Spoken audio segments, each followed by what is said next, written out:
All right, Lonnie, I'm sorry if you're still here. I was very confused about something I had to try to figure out. You're good. I've just been here. I went to Mari's stream to donate a little bit. Ooh. I'm still confused. Okay, because I'm on a stream element screen because it's just, I went to her donate button like you Right, would do. right.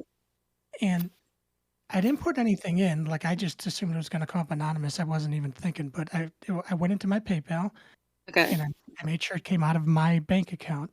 There And you when I go. clicked on her stream, it said Zacho donated. I'm like, wait, what? No, Zach has given me permission to a lot of his things, but not his money. So there's no way.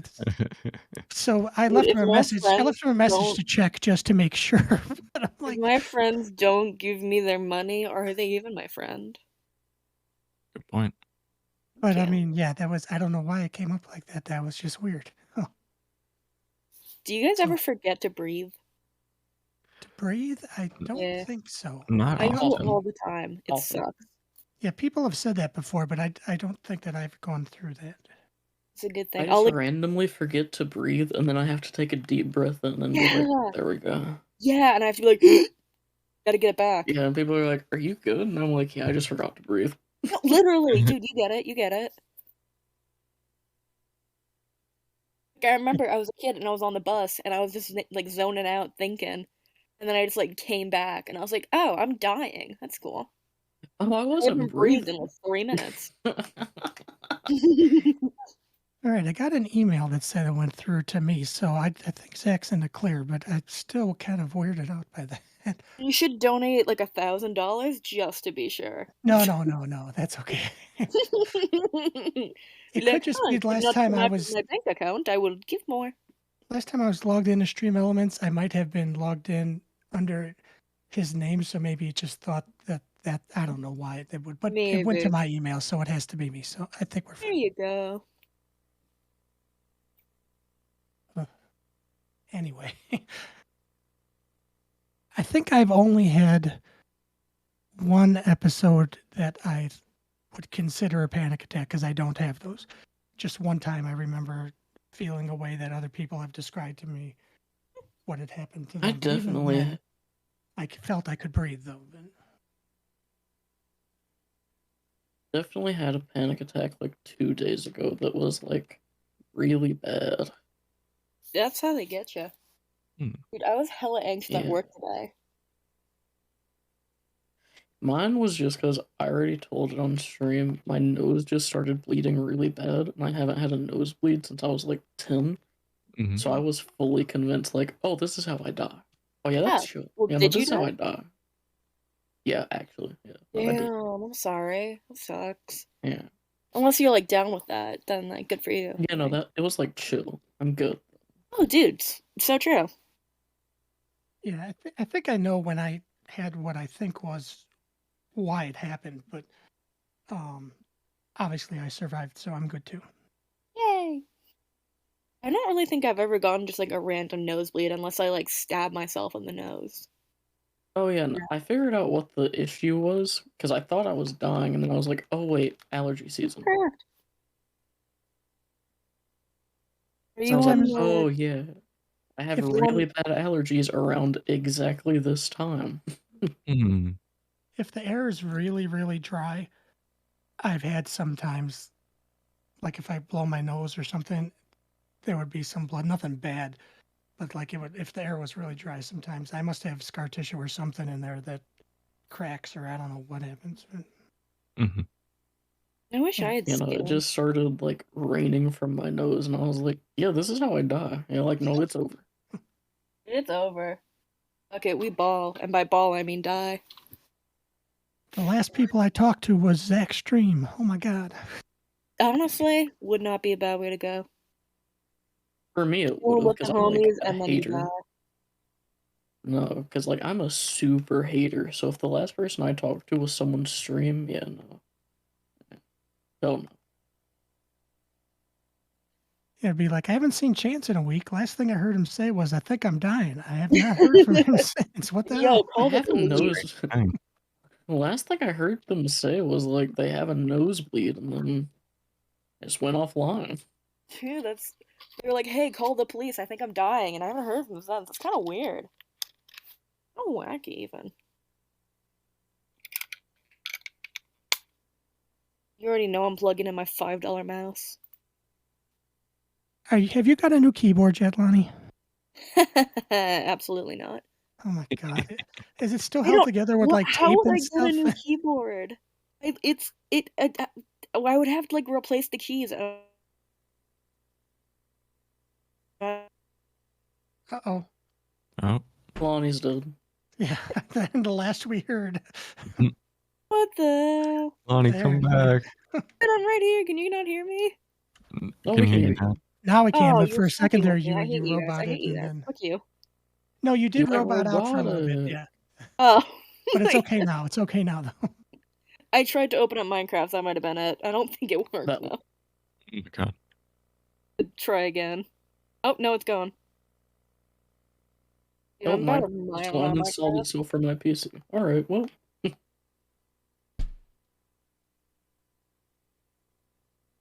But yeah, no, Hi. why? Oh, hi. I'm only here for just a second because I was grabbing a quick Oh. snack. I was making pizza rolls. Dude. And then Sandra, I just saw your I got the email. It's come to me, so I'm sure it came out of my bank account. It just looked really Yeah. weird to me when it said Zach Cohen. I'm like, wait a second, I didn't just do something, did I? No, there's no way. Yeah, exactly. I Did think it was. you like type in my name or something on the No, thing? that's the thing. I didn't type in any name, so I figured it either would be anonymous or would have my name.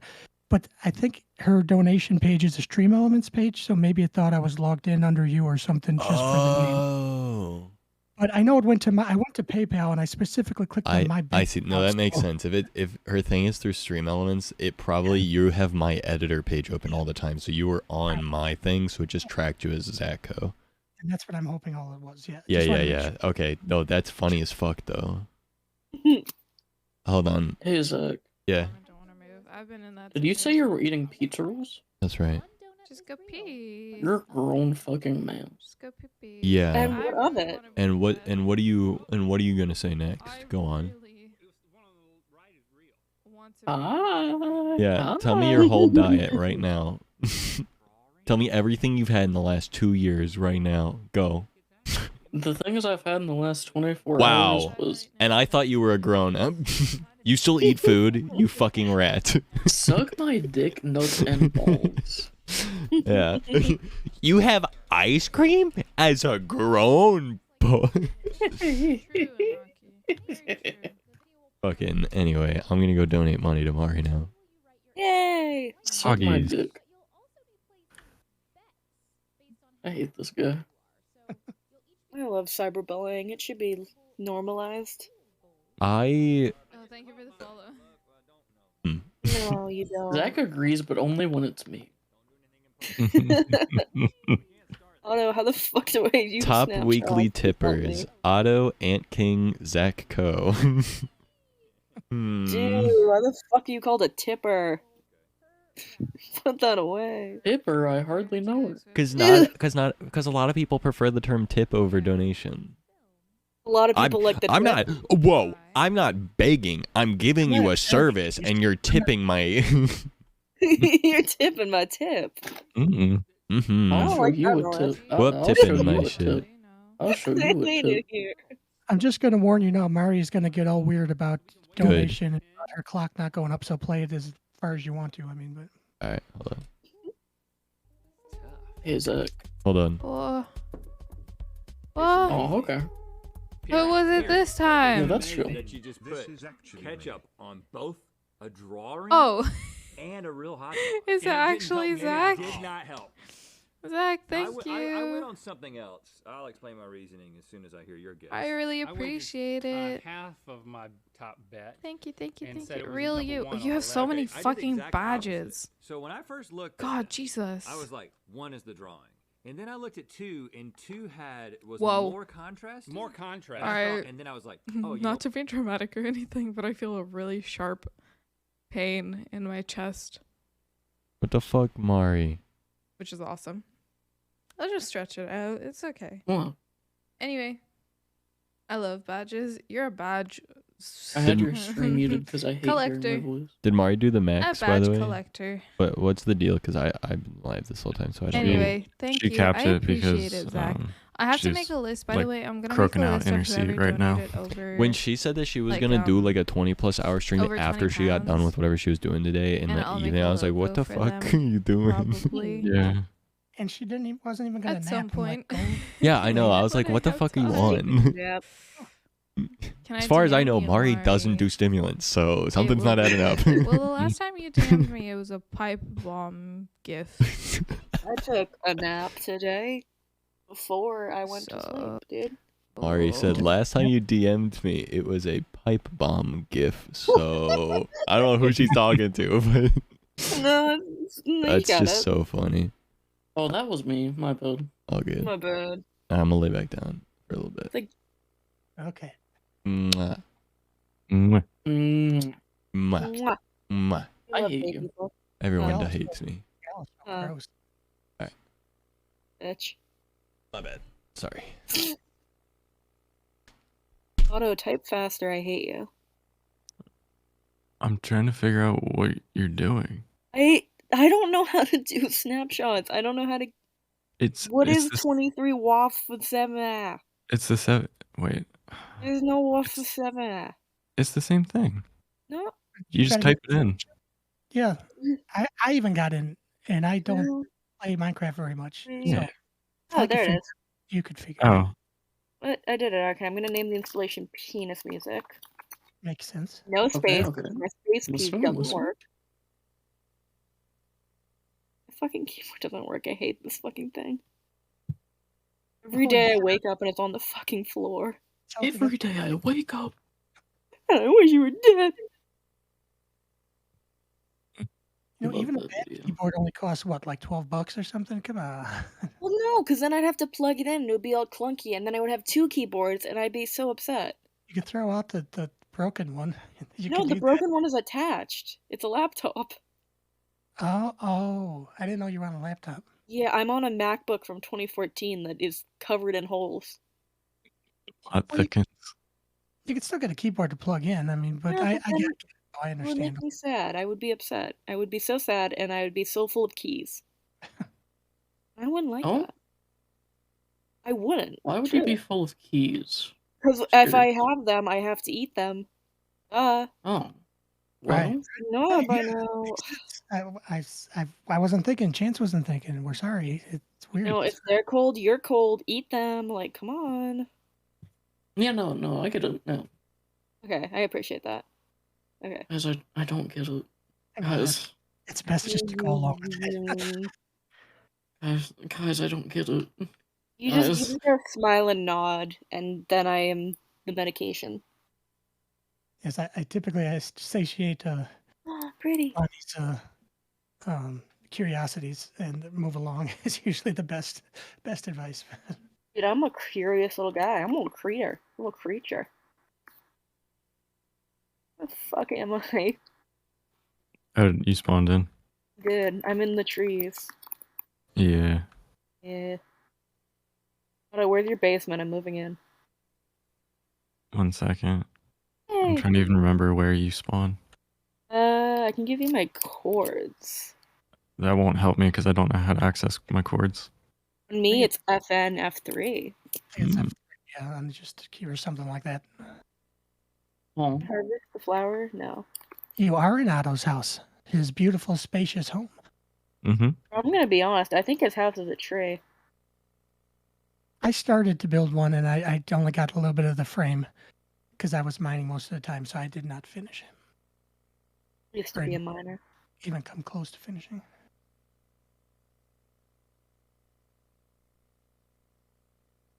There's a nice big cave right behind my place, though, so if you want to just go directly into a cave, you can go in there. I might do that. I might steal your resources. That's fine. Yay! Thank you. If there's anything in a chest you want to, I don't really have that much, but go ahead and I love you so much. I will give you all of my money, and I will give you all of my kidneys. And I think there's 2 of them. actually the kidney thing might be good. My doctor's been telling me for quite a few years that my transplant is inevitable, but so far I'm hanging in there, so we'll see. Like a threat. He's like, dude, I'm gonna fucking give you a kidney.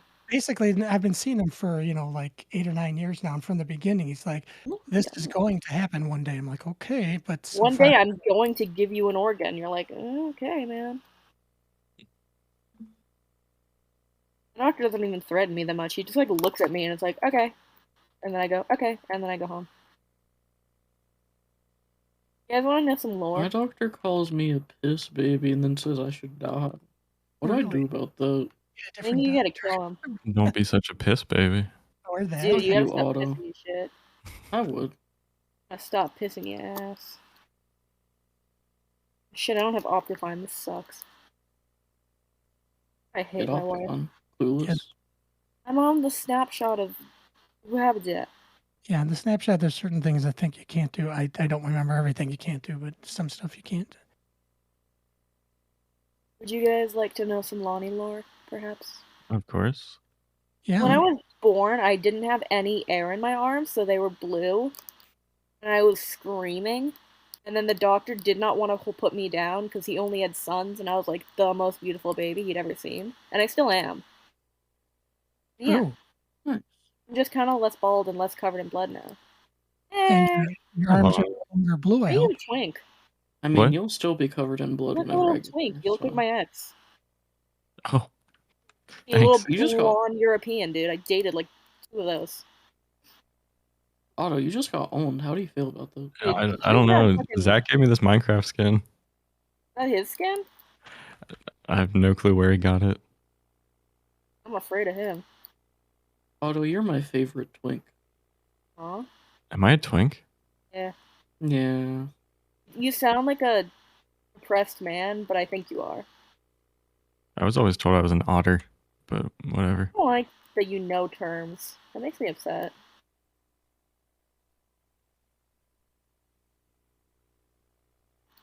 Yeah, where we all built is down here. I just know Otto's cute. People smile. Wow. I love you so much, Otto. Mwah. I love gay people. Blossoms everywhere. I'm not gay. Oh, Okay, maybe a little. hey, yeah. Go giggle. There it is. Maybe just a little. Sleeping in your bed. It's my bed now. Oh, it's your bed now? I can't get on it. Help. The roof isn't tall enough. No.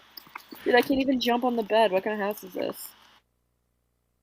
I built it in like 20 seconds, so I I've don't know. literally got the green top on his floor. Yep.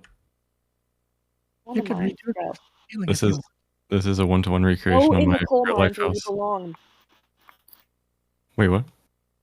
I'm further. Go back in the coal mines where you belong, okay? You come back before developing like 30 types of tuberculosis, I don't want to see you. I'm going to hell.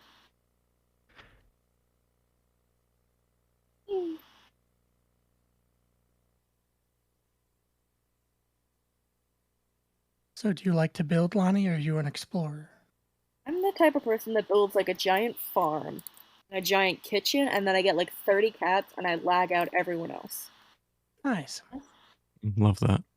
Yeah, because I will make giant like animal farms and then I will not kill them, so it'll Right. just be no one will enjoy it, but I will.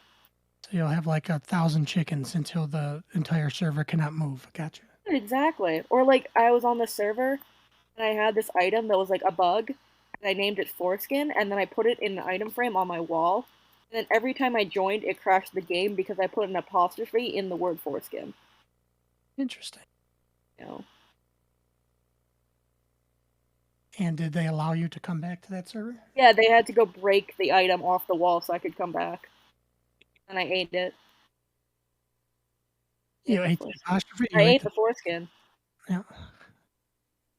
This was, I think, like oh no, it's been like it's probably been like 5 years by now. I'm old as shit. I'm gonna go jump in lava. Have fun. Thank you. There's a man trying to shoot me.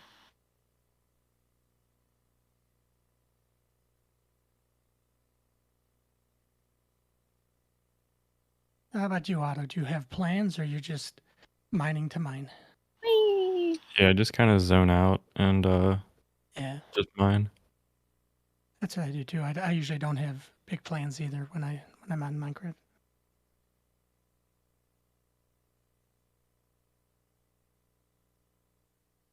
You're watching Otto, right? Yeah, Otto's who you're watching. Mhm.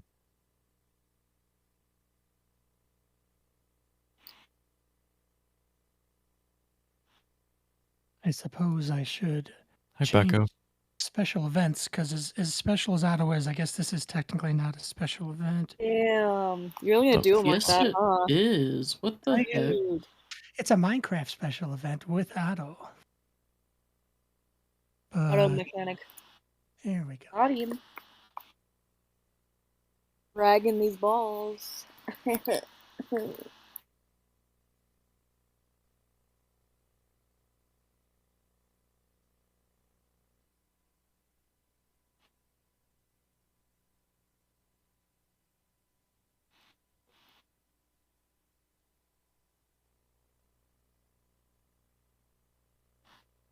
Is Chance back? Yeah, Chance is back.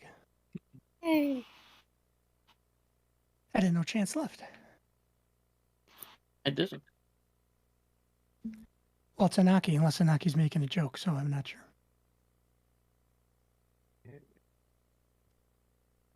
Honeyed bee. She in 20. front of you might be. And Yonky, tell me you didn't make a fan cam for Taylor Swift and Lil Hoodie. What? I get it.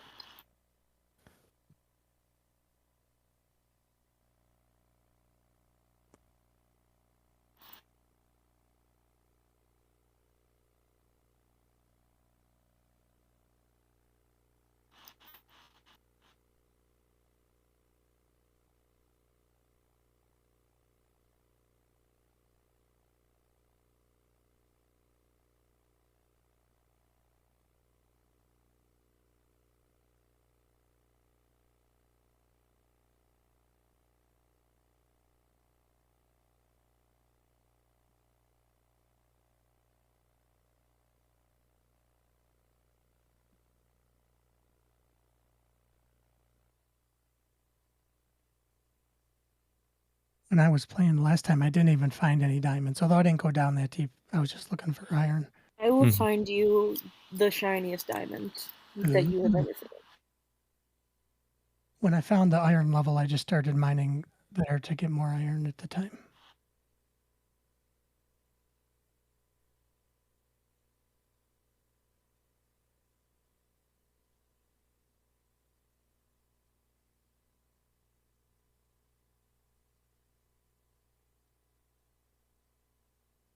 Otto, do you know how to put stuff in your offhand? Becca was asking. No. What does that mean? Like in my left hand? I think it's F, yeah. It's meant for shields, but I don't use it for shields because shields are for weenies. Yeah, I just put torches in there. Oh, Doing what some the of your fuck? cobblestone. And I'm bad with the shield. I forget to hit right mouse click all the time, and then I get hit anyways.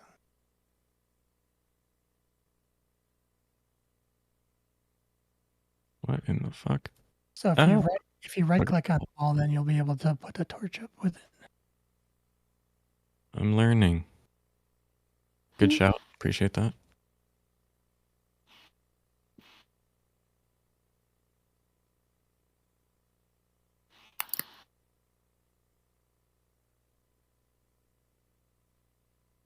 Ash, are you like actually a baby? Yeah. What the hell? Yep. Oh, I met him in congratulations. real life and I had to carry him around. Like talk, or was he not at that stage yet? He hasn't learned to walk yet. You didn't have to change his diaper, did you? Oh. Like only once. I knew.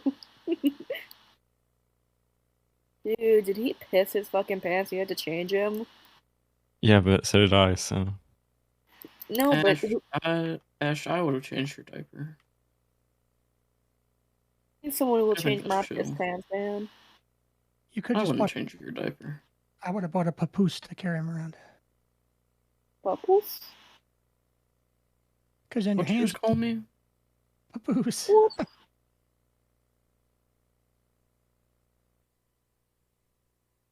Who was in the call? That would be Lonnie and Chance Alright. and Otto and Cinder.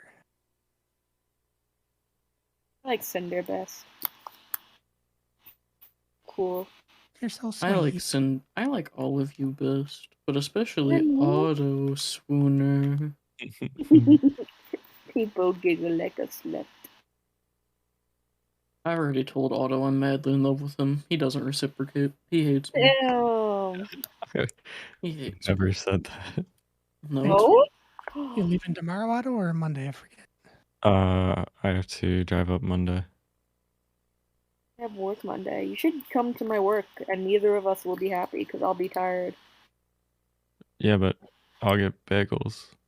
Oh, dude, yeah, I didn't take any pictures of I didn't take any pictures of the bagels because I forgot. That's alright.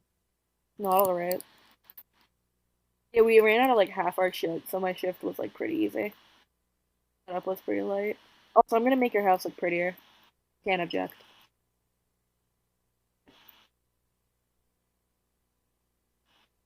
What do I? Oh, we can sleep through night. What the hell? Dude. Oh, you can collect the pink petals. I didn't know you could. I thought you like specifically couldn't. Dude. Oh, would you find water there, Otto? Yeah, I guess so. But nothing's blocking it off, so.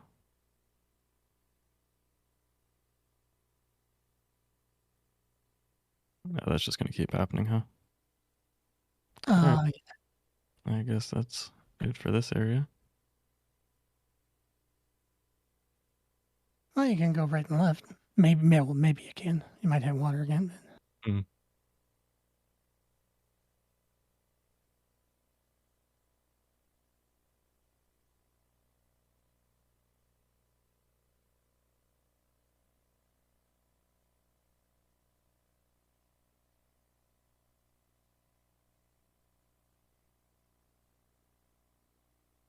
Well, Zaz, that's very nice of you to say.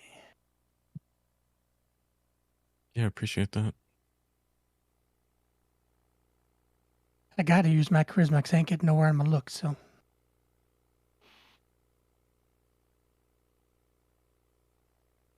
Oh, Ash, I thought you were like my age.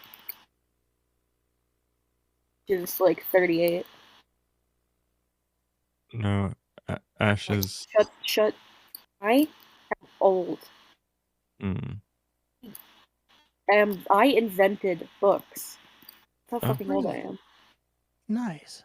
That's kind of cool. It's a pretty good invention, if I have to say so. We owe you quite a lot. Yeah. Yeah.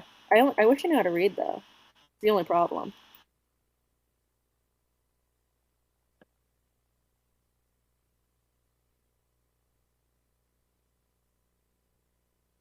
I think they invented the wheel to get away from Lonnie. But it didn't work.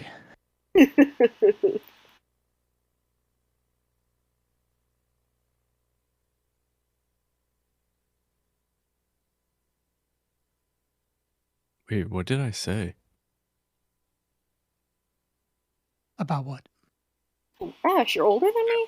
I don't know. Someone in chat's telling me to be nice to myself. I didn't think I said anything.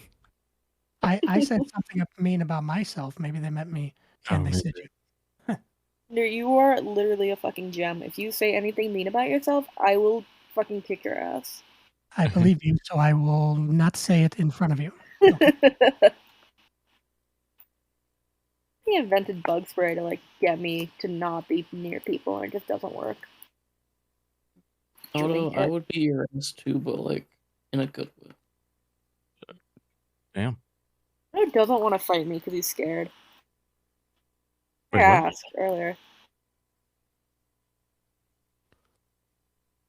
I don't think anyone should want to fight you. I think you'd be willing to do anything in a fight. So. In desperate times, desperate measures. Sometimes you gotta bite.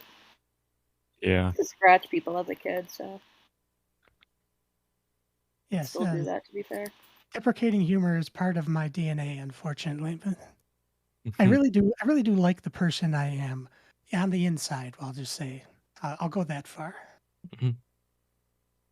like the person you are everywhere, even your small intestine. It's a beautiful small intestine. Thank you. I'm proud of it. Is it? Mine's like green, full of bugs.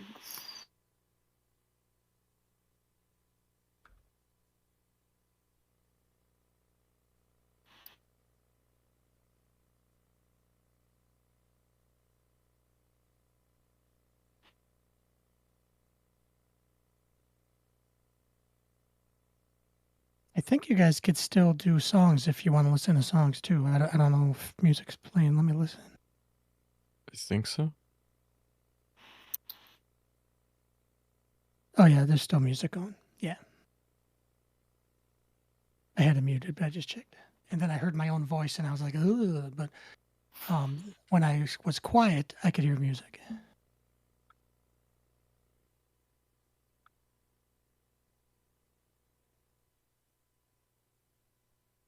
I hate hearing my own voice.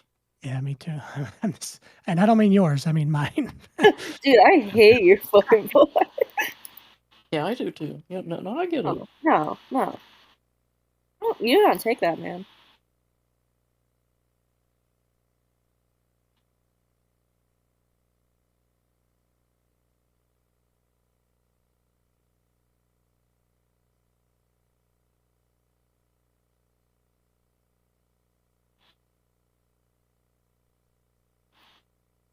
Well, part of the problem too with hating my own voice is, of course, I have to be on Zach's stream. It's like ugh.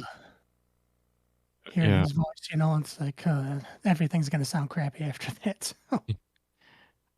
I used to not like the sound of my own voice, but then listening back to enough of the VODs I like your voice. It's soothing. of the subathon, it's just another voice. Yeah. I used to hate mine because I thought I sounded like a 30-year-old smoker. And then I Mhm. realized I just kind of sound like a guy, and that's good enough for me. Otto, I love your voice. Please marry me. That's all it takes? Yeah, Yeah. actually. Wow. Goddamn, chat gassing me up. Y'all are about to get your hands held.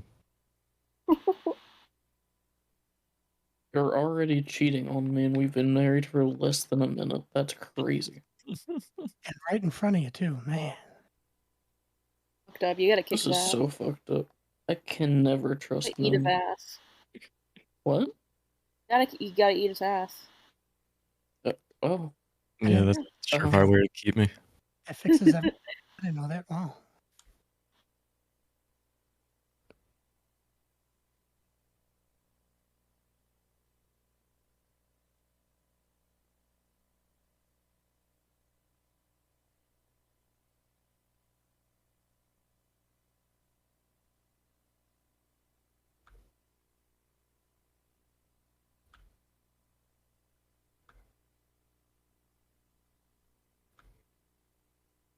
Oh, I forgot. You slept late today because you didn't go to bed till 8 this morning.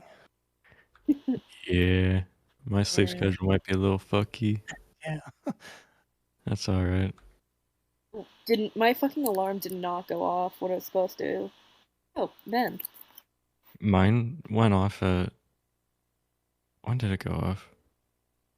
Like noon. And I woke up. And then I went straight back to sleep for like another 2 hours. There you go.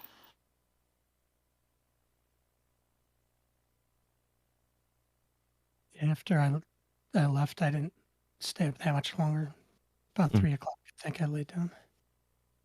And then I didn't get up till like 9, about 9 o'clock.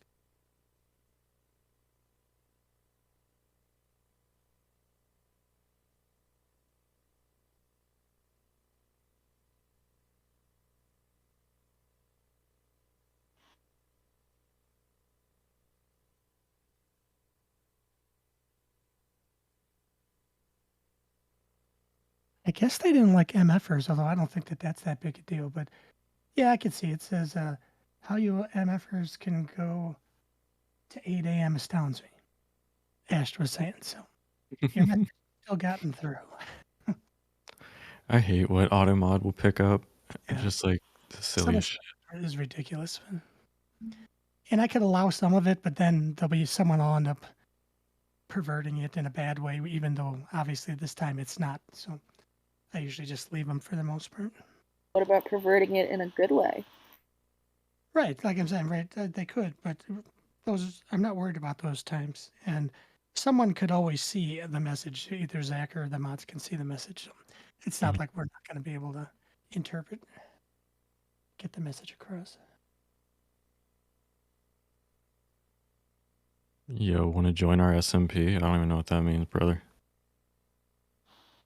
Oh my god, dude, you're getting invited to the Minecraft. What's this dude's name? Shelky Zero SMP, dude. Whoa. You're gonna be the next big thing. The Shelky, the actual streamer that owns this stream, is actually not here right now. Otto is playing Minecraft. Yeah, I'm just a little guy. No, this Doesn't is the even know actual streamer. Yeah, this is Zaka. And Zach's already in quite a few, but he'll be able to see your message later. And if he wants to, I'm sure he can get back to you. But he's already in quite a few different. Promoting yourself. Shut up. Raw. It's the 5 lives SMP. Dude, if I had 5 lives, I would be able to live 5 times. Oh.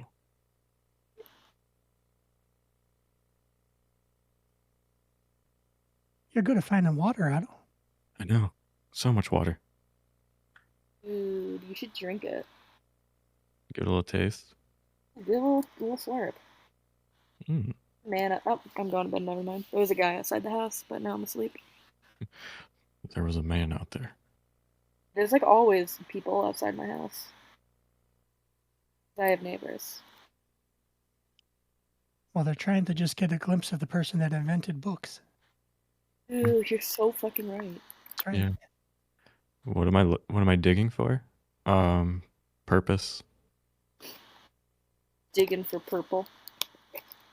No, I don't know. I'm just trying to gather resources.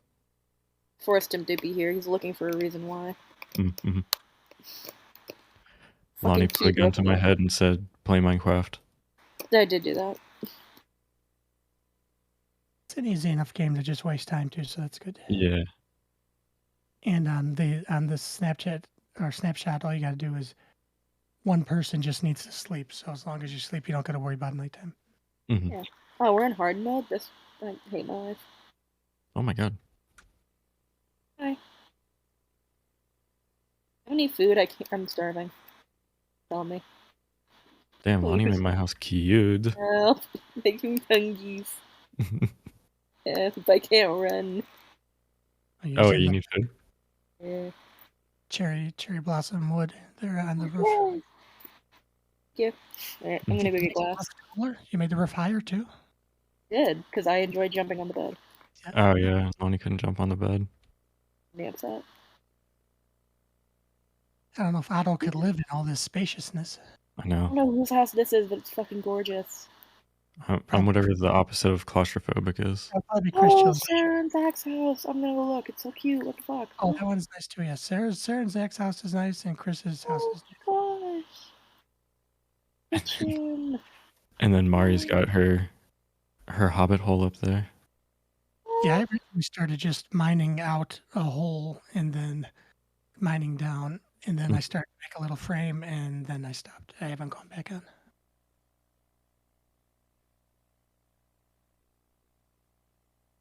Shit's so cute. Oh my god. Otto is always winning because Otto is Otto. Hi, Joy.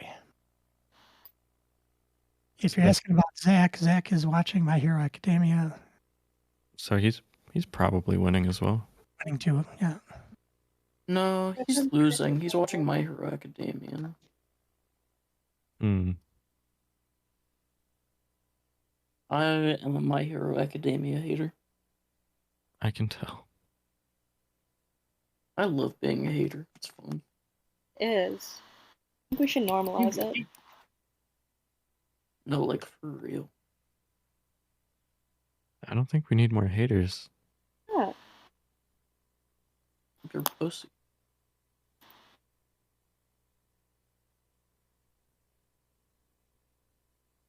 Well, how much time do you have, Becco? I'm gonna guess not too much until they close. Yeah, it's like Chance, wanna almost fight? 10 Yeah, o'clock. yeah. Yeah, I do, Joey. With our mouths on each other's, so. Hope you guys could play some 7 days again. I liked when you were playing 7 days. Joey wants to kiss me so bad.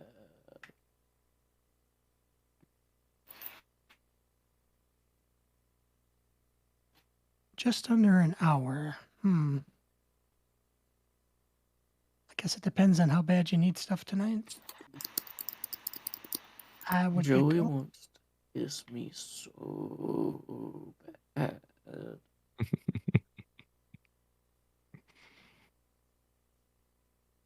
Look at all that room to jump on the bed. It's like not the best, but I'm getting it. Yeah. Well, it's only like less than a twin size mattress, so. Bonnie, why don't you make an addition to the house? So next time Otto comes up from the mines, there'll be like a whole new big old I'm about to like make windows and shit. I'm gonna like pop it off. Oh my god. story, second or I'm third. gonna make it quirky just because it's a shack. And it needs to not be a shack. What's wrong with the shack? Because. Listen. Hello? Fuck is Bird Bungus? Oh, Hey, it's headset. Hello. Joey. Hi, Joey. Hey. Joey, you want to give me a smooch so bad. Hell no, dude. Why do you hate me? Damn. It's like that? Yeah, It's like that. You guys don't know all the shit Chance has talked to me in private and been bullying me behind the That scenes. makes them unkissable. It's not even private. I'm like publicly like Joey enemy number one. Publicly a Yeah, hater. that's true. I'm like public enemy number one. I hate you. I hate you too, Joey. It's okay.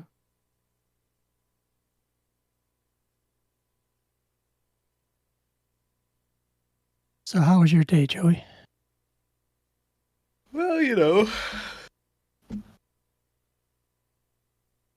Yeah, I think so. Yeah. Yeah. I do know, yeah. Yeah. You know. If you know, you know. Do you And if you acquire don't, then caffeine? Of course you get caffeine. You don't go out and not get caffeine. Yeah. Yeah, you get caffeine. Gotta get yourself a little treat. No, dude. don't do that to your future self. Get it now.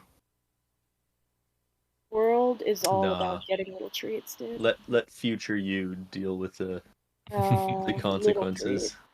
treat. Little treat.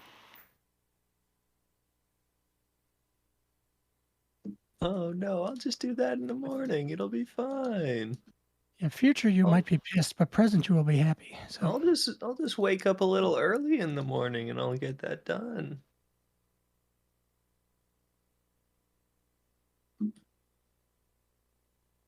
No, you should drink it tonight. Get some for tonight, and for tonight, and then more for tonight. Mm. And then maybe some for tomorrow.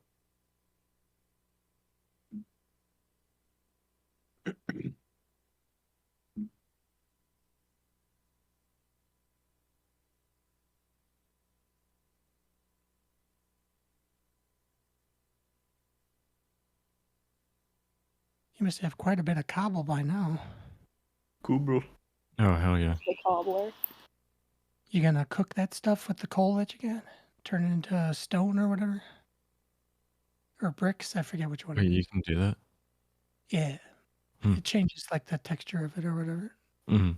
if you put cobblestone in a smelter, it turns it into smooth stone. Wow. Dude, she's smooth Wow. on my stone. Shit cobbling my stone. Dude, you When's the know it. last time you played Minecraft? Huh? Me? 300 years ago. Yeah, Otto? It's you. Dude, when was the last time you were born? The last time I played Minecraft before Zach got me into this server was 10 years ago.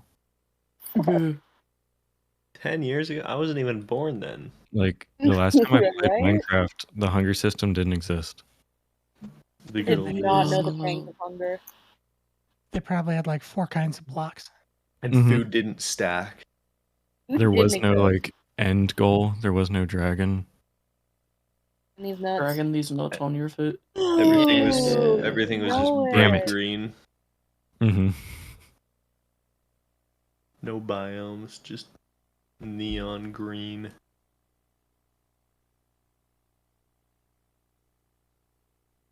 Yeah, I think that's right. I think first it goes to stone and then you could do it again. I think no. Mm. So Interesting. checkmate. Yeah, well, fuck you. Chance, listen here.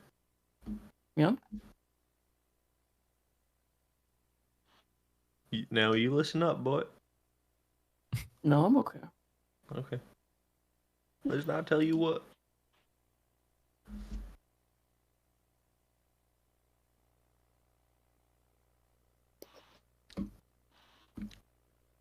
Now listen here. No. Now you don't listen up. Okay. You listen down, feller. Okay. Listen left, bucko.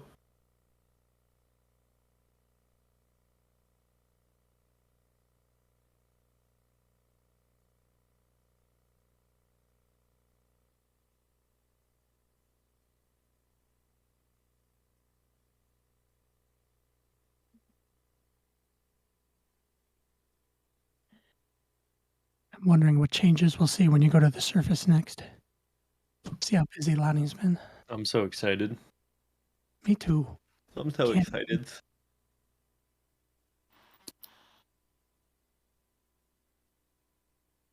And what do you even do with copper? Because once I know copper was in the game, but I don't even know what you do with it. I think it's It's literally just a just building decorative. material.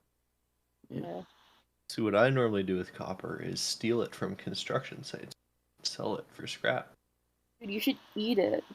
No. You're so base, Joey. Yeah. We should kiss. No. Eat Prilosec? What? What?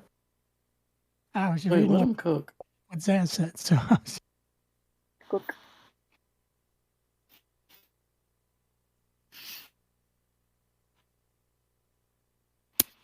Now, why the fuck can I not log into RuneScape? I'm getting real upsets here.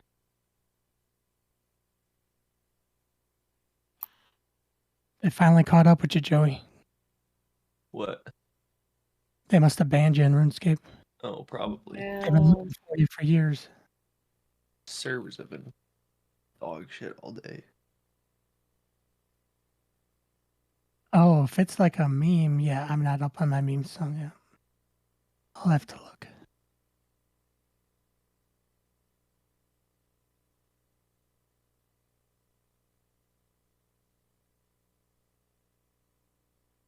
I hate memes.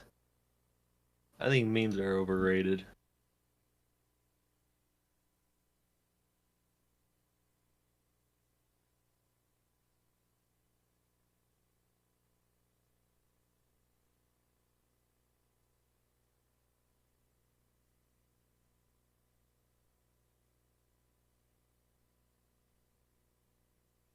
Haters are overrated. I think you're overrated. Take that.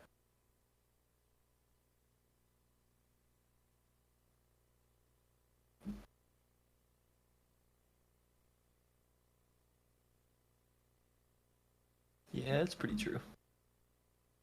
Yeah, that's true. Yeah, that's Yeah, true. that's true. Yeah, that's true. Yeah, no, that's true. You know, that's true. And yeah, that's true. Yeah, that's true. Yeah, that's true.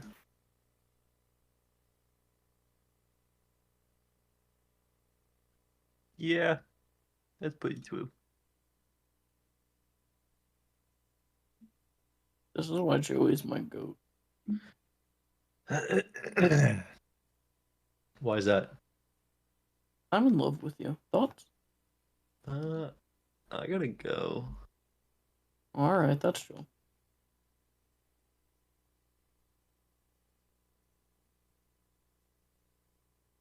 I just lied, by the way. I For know. no reason. I know. You lied about the part that you had to go or that you love Joey. I'll let you decide. Okay, fair, fair. No, I don't want to decide. I hate you, man. I hate you, man. I like how you knew I was talking to you. Who else would you be talking to? I was the only one talking. I could have been talking to Otto or Just out of the Cinder or blue, Bonnie. and I hate you. Bonnie. That would be rude as hell. I hate you. I was Yeah, talking I'm to like the Otto, by the way. worst.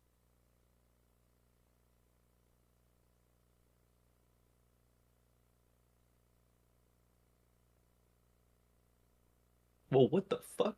Are those like pink Oh. trees? Getting an addition. Yeah, the cherry So- blossom trees or whatever. Is that new? It's in like pre-release snapshot, I guess. Mm. Take food with you. Good call. I wonder if I have food. LGBT trees.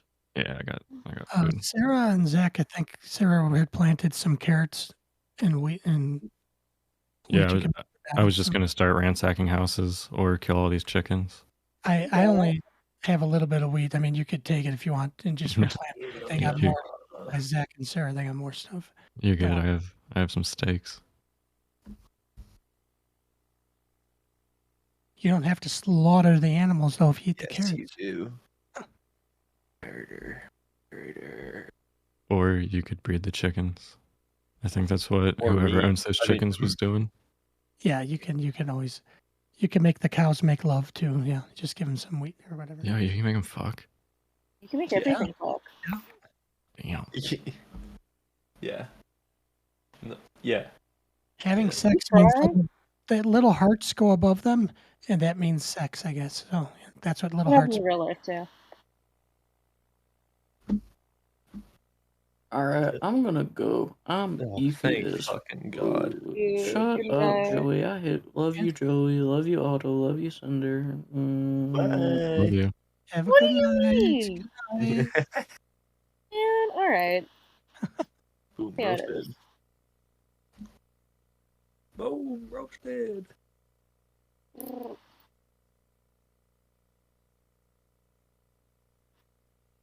What the fuck, man? Where the fuck I am? You pissed my pants.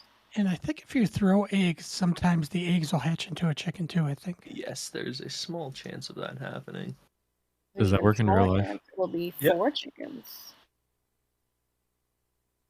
It does work in real life, actually. Nice. So you're taking a chance every time you make an omelet. You didn't know that? I did not. But I'm Every gonna time I start. make an omelet, I'm scared that I'll give birth to a chicken.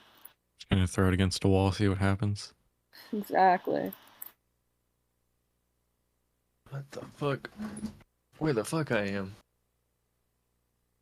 But yeah, I think you could feed the chicken seeds, I believe.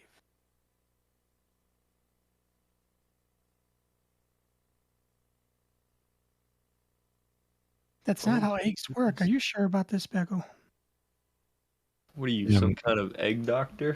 Minecraft told me that's how it works. So, Yeah, what are you, an expert? Good one. Dude, I'm good one, fucking Joey. hilarious. Good one, Thank Joey. you. Thank you. I thought of that all by myself. I was just like, what egg puns?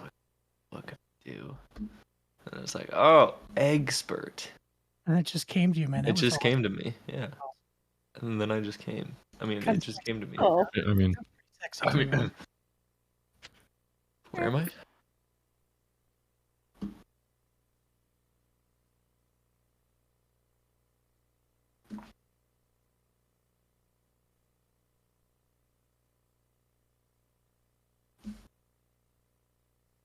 Otto was just carving up the underground.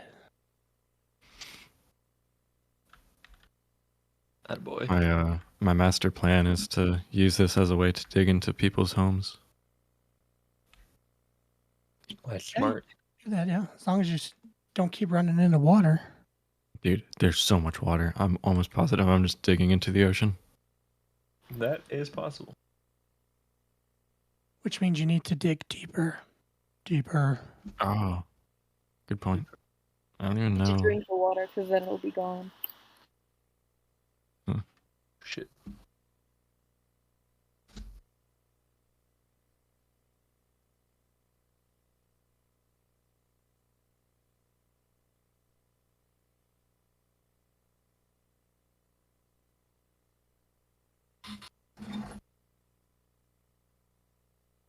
Did you go all the way down to bedrock? I wasn't paying attention before.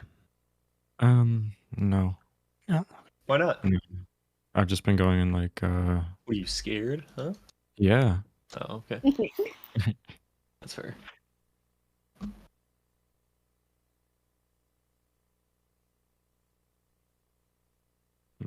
If you get bored, you can make stairs, but if you make stairs, you'll have to make your ceiling higher also, because otherwise you're not going to be able to go down. But you go up and down a lot quicker with the stairs. I like the little block where I hit my head. Yeah. But. Yeah. Let's start digging here.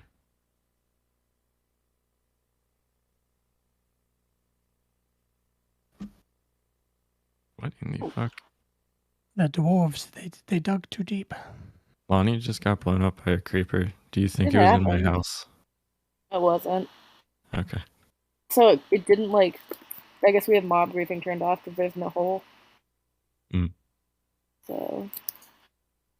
Ratio.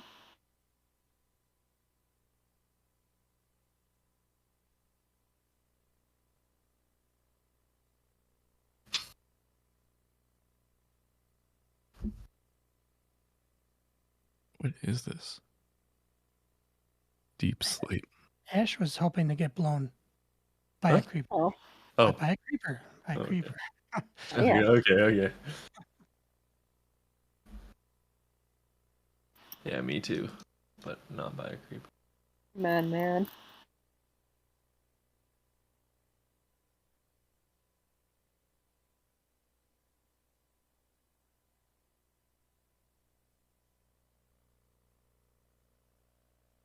Sounds like you just got to go to Lonnie's because there's always creepers outside, it sounds like. I'm just in the woods. Hmm. Fighting for my life in the woods.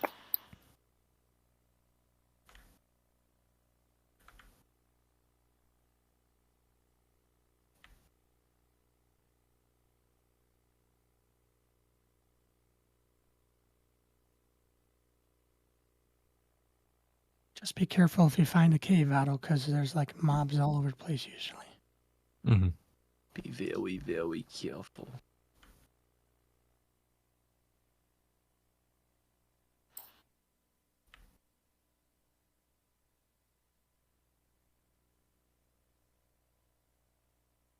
God damn it. I think I just ran into someone's cave that they were exploring. Oh, if there were torches already down, then yeah. Yeah. Which is fine. Well, torches Nothing can wrong. actually spawn naturally. Oh, they do. That must be a new thing in the snapshot. I didn't realize. Yeah. Thank you for informing me, Joy. Yeah. Well,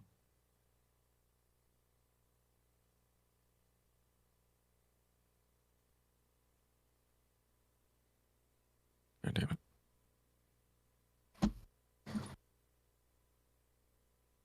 Okay, Becco, we'll still be here. At least for a little while.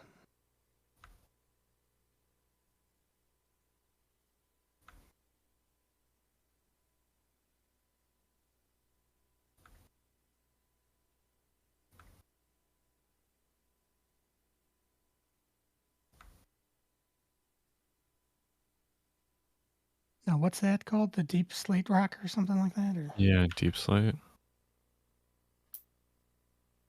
It looks kind of weird. And it takes forever to mine. is that a iron pick you're using? Or Yeah. Ooh.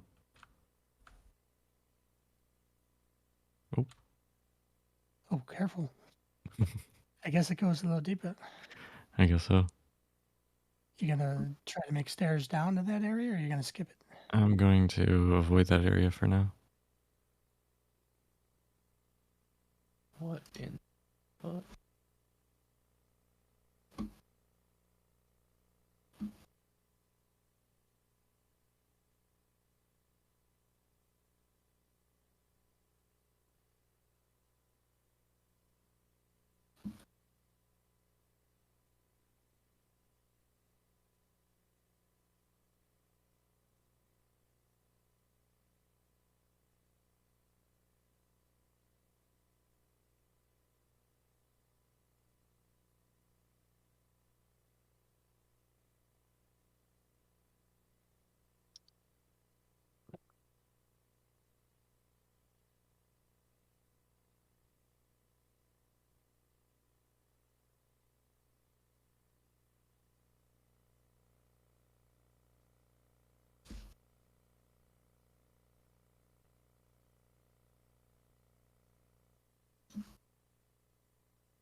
Zach, stop. You're gonna get in trouble.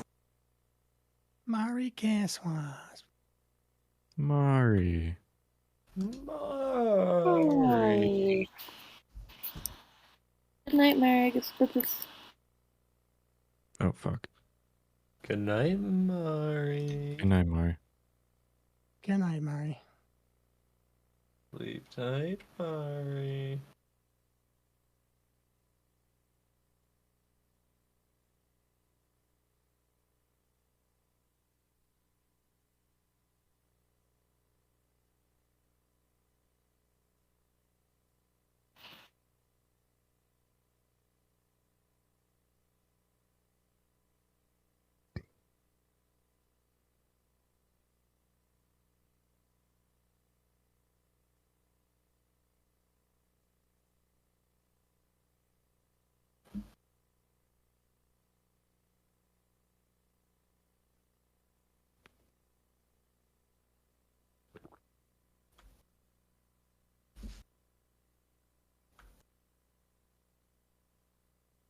Zooey mom.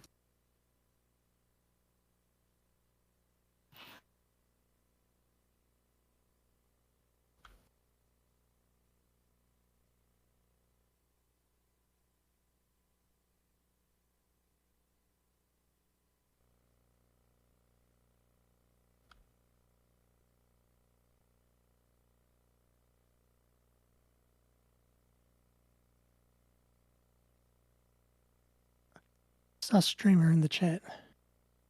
Zooey mama. Hi, Streamer. Hey, streamer.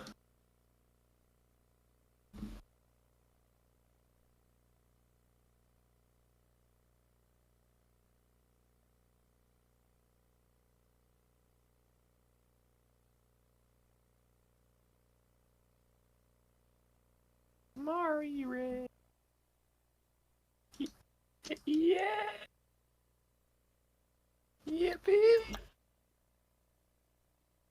Re-raid. Buzz buzz.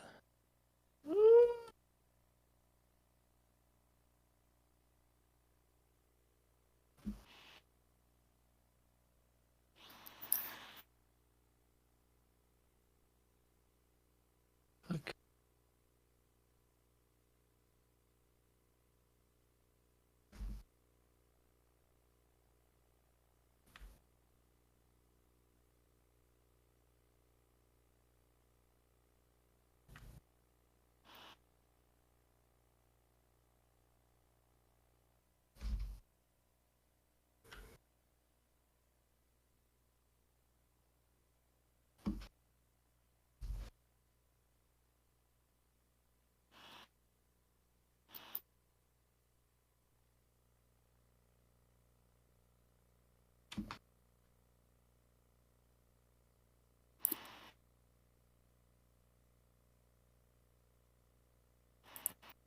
Yeah, if you have a lot of coal, Otto, you could, like I said, you could try to make some furnaces, and some of the stones you have, you might be able to turn them into something else. Then you can make a beautiful home to do like nothing in. You can make a beautiful, gorgeous home and never spend any time in it. Right.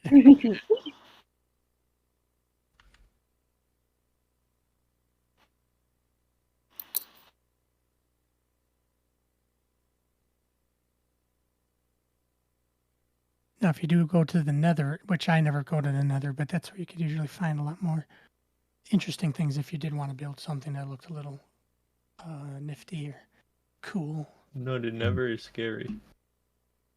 Oh, look at that! A little more color in your place now. Yeah, it has an actual floor. That's crazy. Yeah.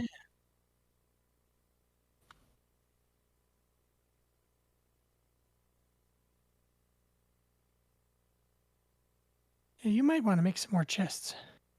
Probably should. Yeah. It's more chesticle.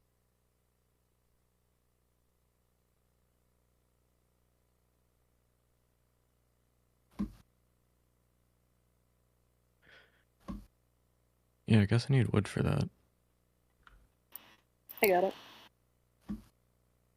Word. Housewood looks kind of like those little snackies, you know the ones. Like a Kit Kat without the What the- chocolate. I don't know what you're talking about. Yeah, what the fuck are you wafer? talking about, dude? Oh, yeah. Are you away from stream because you're smoking crack, man? Because I don't know what the heck you're saying. Oh, the vanilla wafers that are, yeah, got a little cream in between. Oh, Oh, yeah. And some of them are pink too, so those, yeah, those would look like both of those. hmm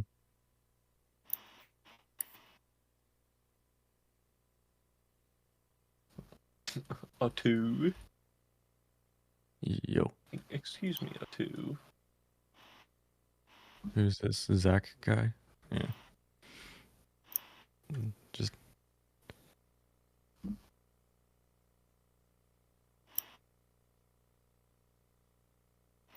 As long as he doesn't say anything too sus, as we gotta let him stay. Why he's saying stuff? Nah, he's been okay so far, but Mhm. I know this type. You got to keep an eye on him. I hate that guy.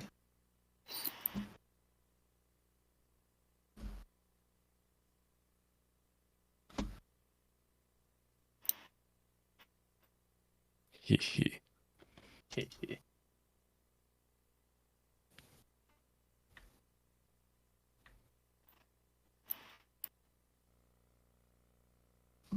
hurts my head when you go down these stairs. Ow. How do you think he feels? I just like bonking my bean. What? Excuse me? Do you mean? Bonking your bean? I don't know about that. I love that. Love bonking my bean. What bonking their bean right now? See, when Otto says it, it sounds okay, but when you say it, Lonnie, it just sounds different. I don't know. What about me? You Well, bonking Joe, your bean right now? You could say anything and it Huh? sounds sexy. So. I would appreciate it if you guys did not bonk your beans. I'm gonna. I suppose You can't stop me. Yeah. You bonk your bean, dude. I'm bonking right now. Oh, I'm sure you are, buddy. Bring forward. In a while. So we lose sleep tonight. Yay.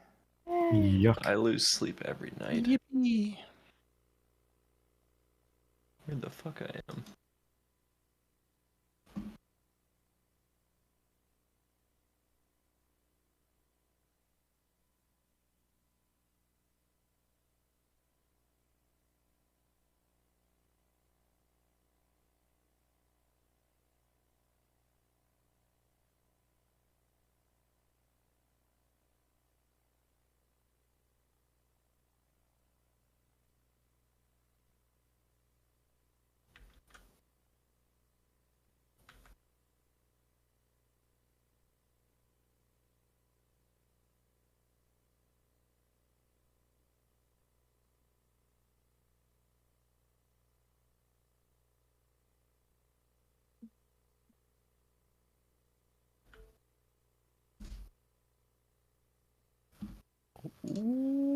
Wee. Oh. Wow. Would you look at that? Are you talking about your RuneScape game, or did you not get in still? What? Oh no, I got in. It figged. I figged. Bonking a bean, dude. I'm bonking my bean right now. I hate that. I hate you. Yeah, pics are. No.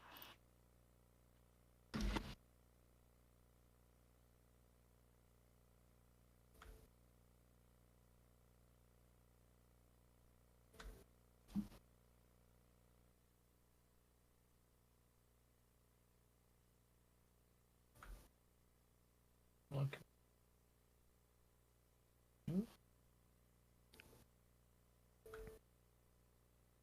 Oh yeah, yeah. Yeah. Yeah. Yeah.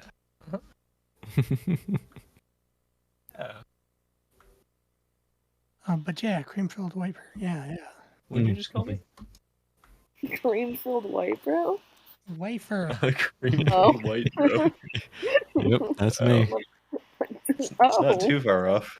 Sounds like Yeah. something I would say. Yes, of course. God, I miss her, man. I should call her.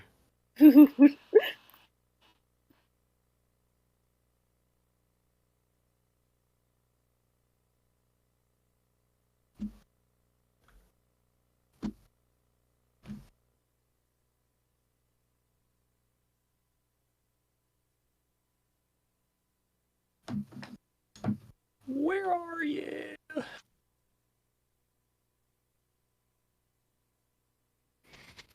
need more badges. Oh my God, no, you don't. Yes, you do, man.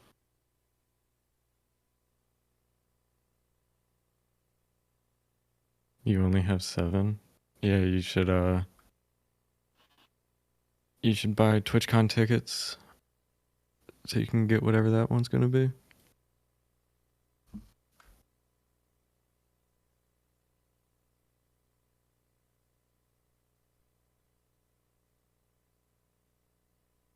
Well, you were making those flags. Can you give yourself like an artist badge or something? Or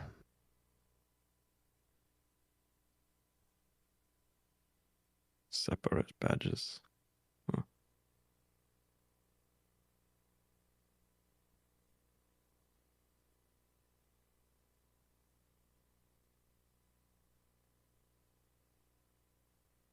he's maxed out on badges. Holy shit, he's cracked.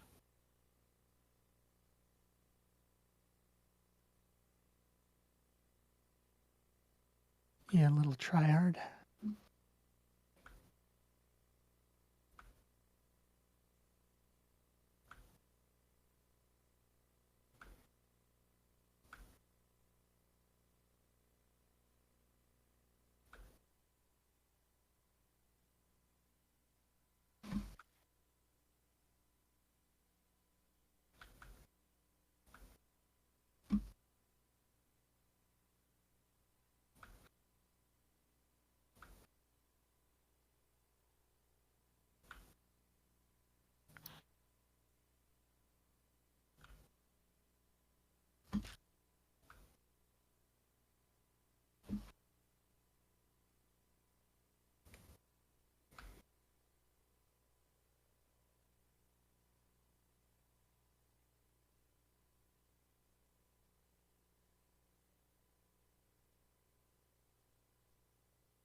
So, Lonnie, did you find any cats yet?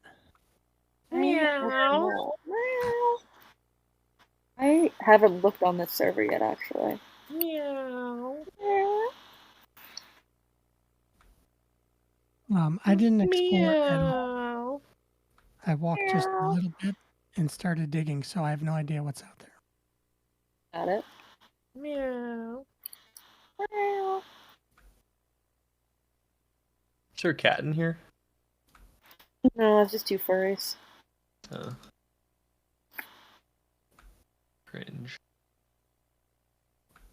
Meow.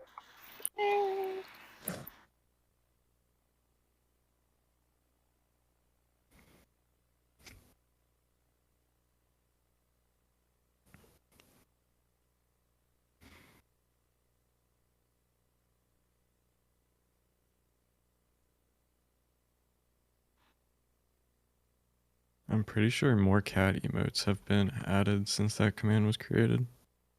Yes. And when I did it, I may have missed a couple anyway, because there's so many. But there probably are more.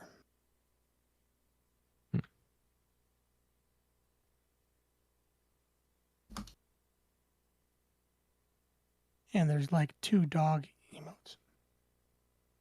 Yeah. All these cats. What's your favorite of all the cats? I gotta look. I know Otto's, I believe, is Jiggly, but That one's good, but I do like shit, what is that one? Cat saying very comfortable. Yeah. Yeah. Cat sitting very comfortable around a campfire with its friends. That's a banger. yeah. Oh, that's hard.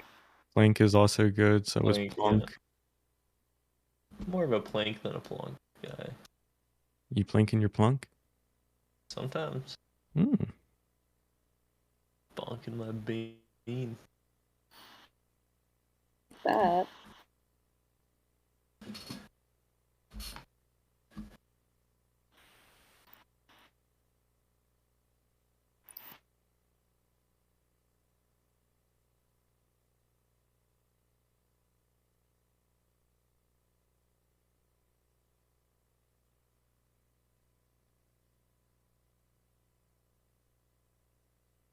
Damn, look at Lonnie actually making everything better.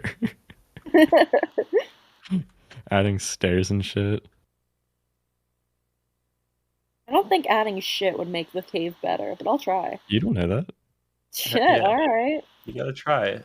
Come and try, dude. Put some poopy I'm under. gonna shit in the cave. Yeah. Where else are we gonna do it? I don't know, Yeah. not shit in the cave? That's weird though. You're right. Dog ate shit once in the middle of the woods. Like people shit too. It wasn't even like a deer. Yeah, that's badass. No, it's not. That's metal. That's metal as No, fuck. man. That's a cool dog. No, I don't know about all that. So I guess someone just shot in the woods and my dog found it and it was like, yo, Been there. let's get that. Let's get this shit. I feel like if I ate shit in the woods, my parents would just leave me there.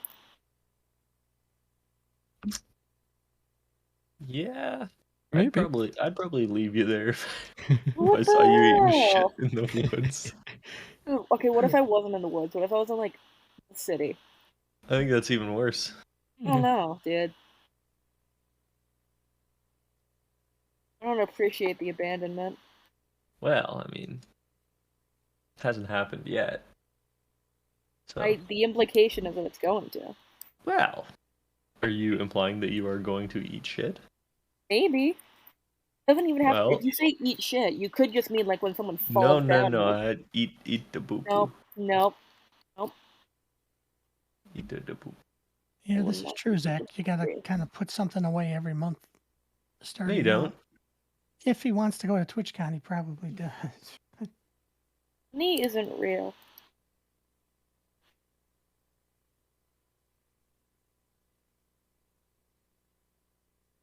I've been to Vegas twice, but it's been a long time. I've been to My Vegas. parents went bunch on of their times. honeymoon and they punched a guy. Like, was that the reason they went, or? No, punch a because guy? it was their Okay. honeymoon, but then some dude whipped his dick out, so my dad punched him. Oh, No, I think Okay. some other guy punched him and then got arrested, and my dad was like, "No, don't do that," because he had his dick out. My dad's a hashtag hero, except for you know.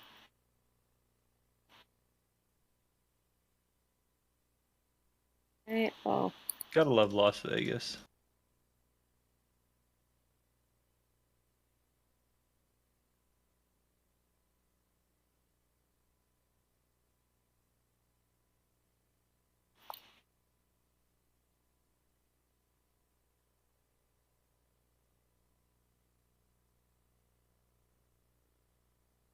Oh yeah.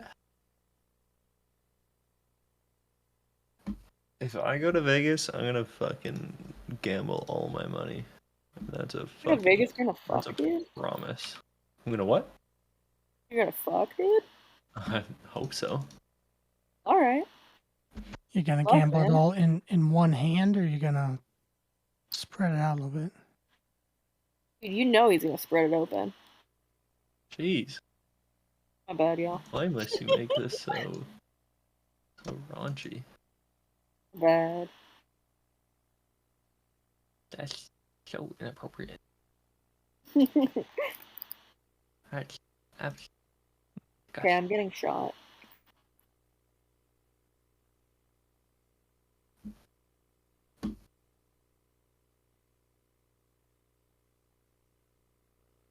Alright. Oh no. Oh.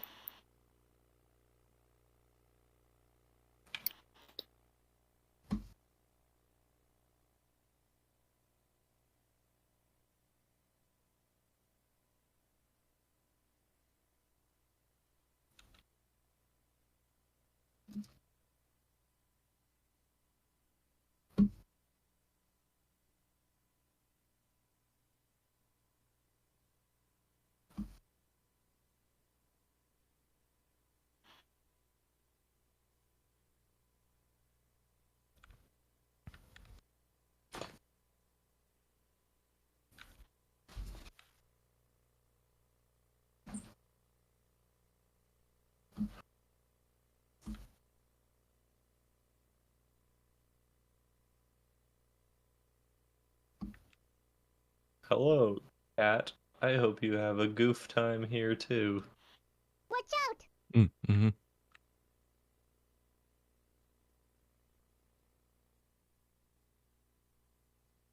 Yes, indeed.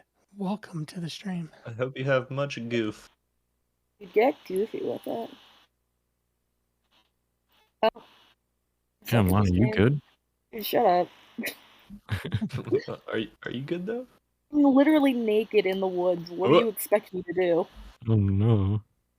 Put some Dude, clothes on. Yeah, put some clothes on. Would be my I thought. don't have any Jeez. clothes. It's just me. Trying to get my. Is that Otto? Hi, Otto. What are you doing down here, Otto? Oh, you're there. Hey. Hey-oh. Wanna come help me get my shit back because I keep getting shot? Yeah. You have pants. There's a I creeper. don't have pants. It's fine. Beat him a little bit. There you go. There's one behind you. He's chilling. Oh yeah. Ding, Hey, ding. little guy. Hey. Guy. You want me for real? I'm You on like want one me so heart. That's bad. cute. I'm great at this game.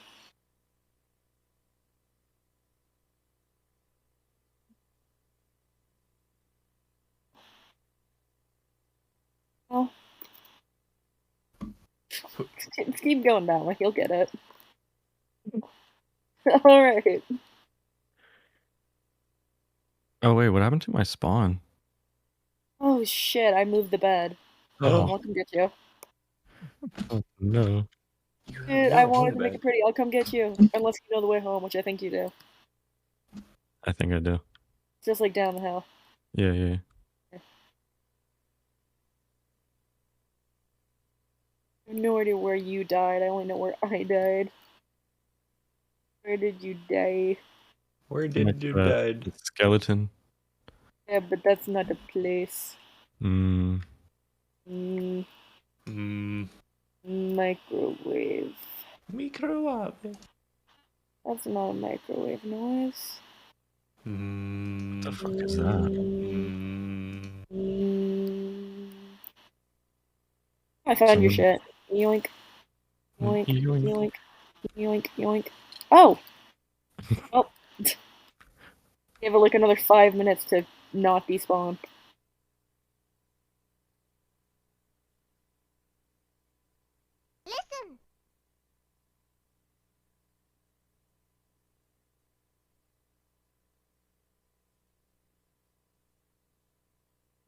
Alright, round 7. Ooh, it's raining. It's raining, man. Hallelujah. It's raining, man. I'm just like build a melee platform here. Sounds like something Callum would have done. Wow. But I don't know who did, though. Yeah, I don't know. It was me. Smiley face. Oh. Do you like it? Love it. Oh. Wow. You're gonna yoink his stuff. I hope you mean in You're gonna Minecraft. yoink his balls, dude? Ooh. Yes, Ooh. please. Don't mind if I do.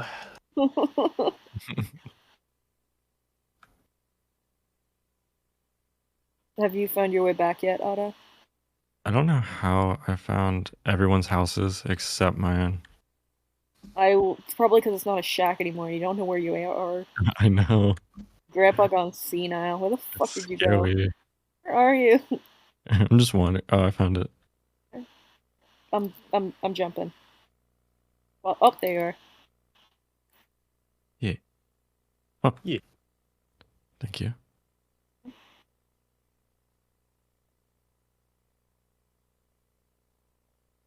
Yeah, that one arrow. Oh, fuck. Hey, Colin. So did you Appreciate it. enjoy the award show? New boot goofing. I am boot goofing. I'm just goofing. Oh, now I got my boots. New boot goofing.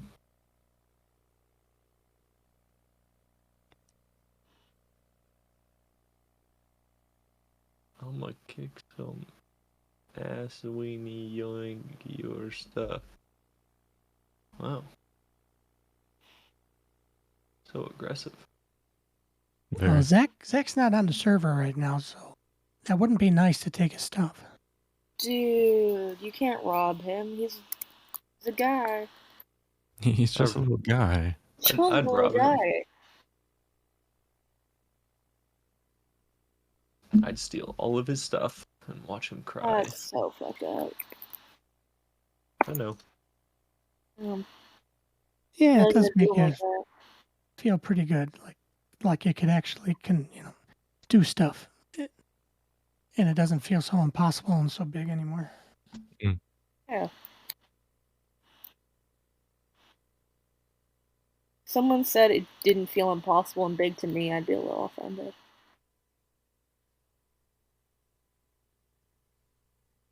Wow, that feels impossibly big. Cute.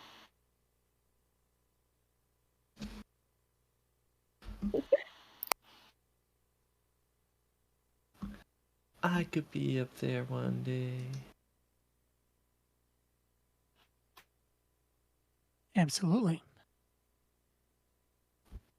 Got a lot of creative people in the family In the of stratosphere. streamers around here. Oh.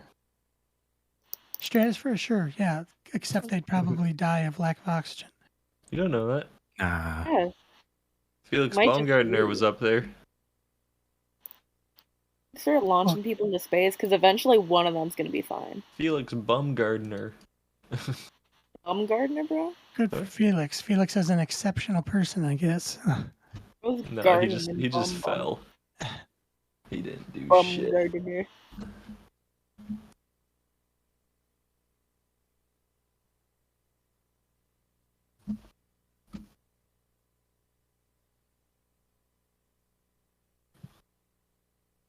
Just saw the house and I was like, damn, this looks exactly like the one I fucking built, and then I realized it is the one I just fucking built.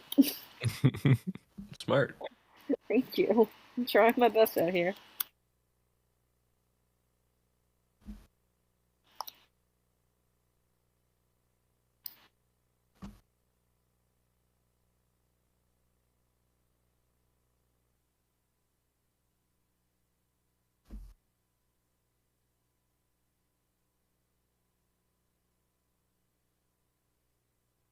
Yeah, on the server, we only share with people. Like, you ask, and if they say it's okay, then sure, you could have something, but otherwise, we don't take from other people's I do. chests.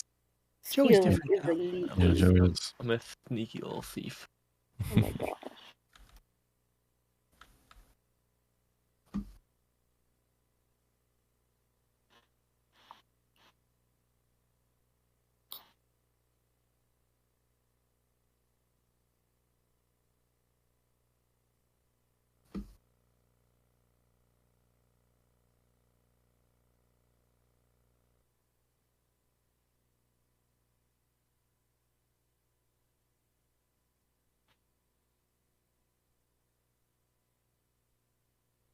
Oh no, not my iron. Why would you do that?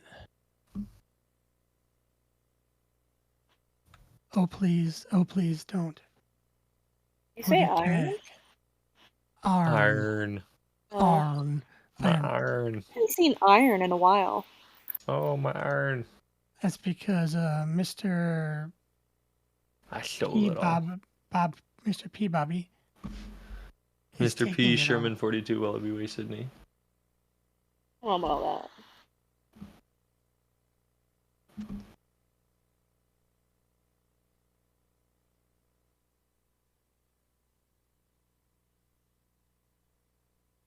I'm dead.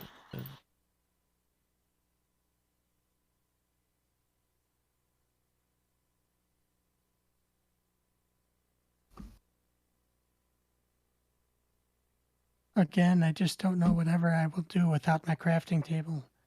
Please don't. Oh no. That's the most valuable thing in Minecraft.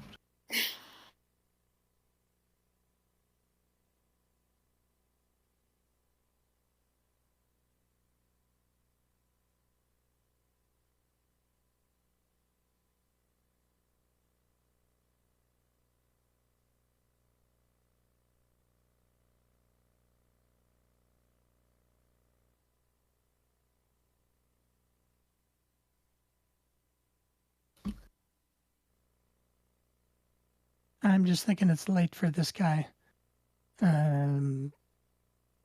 So I have no idea.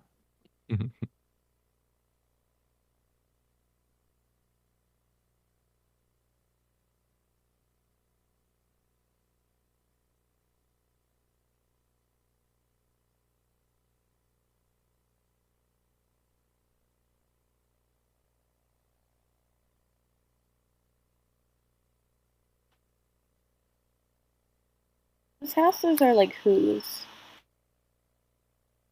What's a 5K streak? I don't know, 5,000? 5 kill streak.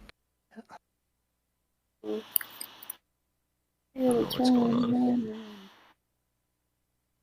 Yeah, I'll just wait another message or two and then I'll decide if it's worth it or not. But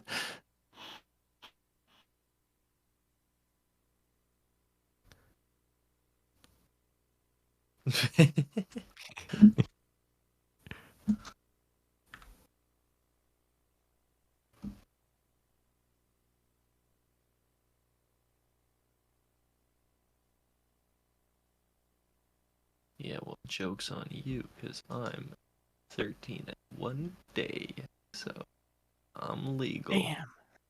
I don't think that's legal. I'm legal, baby. So we're Oh. for Twitch chat. We're talking about Twitch chat here, Lonnie. Come Oh. on. It's like, I don't know about that one, Chief.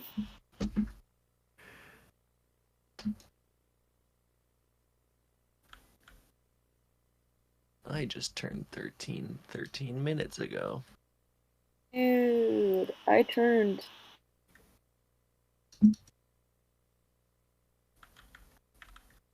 Yeah.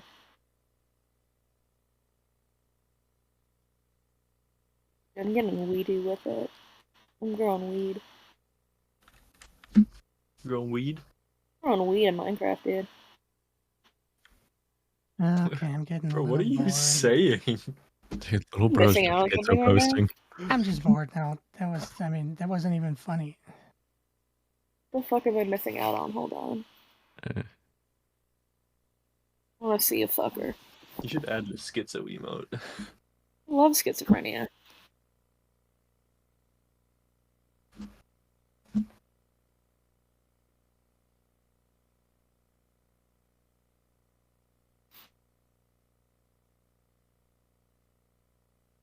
Boom, headshot.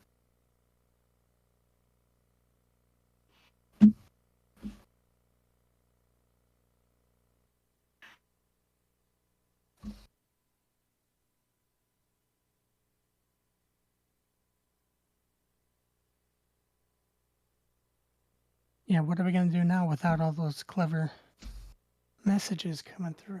Yep. Someone's gonna have to take over and do it. All right, I'm on it. I knew it. Perfect. What do you mean? What do you mean by that, Otto? What are you trying to say? Oh, someone pinged me. What is happening? Oh, hi, Colin. Oh, hi, Colleen. Colin. Hi. Colin. Hello.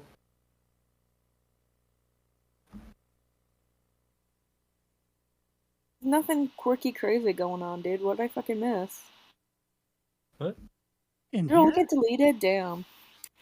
It was nothing. What? It was just It was a your mom joke. So it was just by then we were already bored anyway. Yeah, and we were Your mom. furious at the your mom joke. So Yeah. Dude, no one talks about my mother. Not even me. I don't know who she is.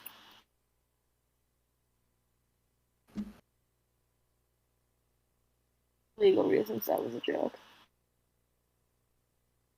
Huh. Oh, come outside. Yeah.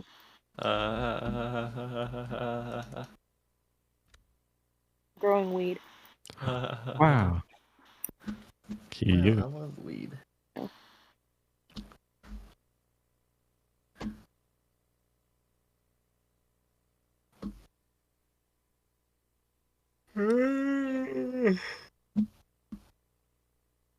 Hold on, Zaz. I think I might be able to. I think I can refund them. Let me check. Refund all of. No. Yes. All of the points.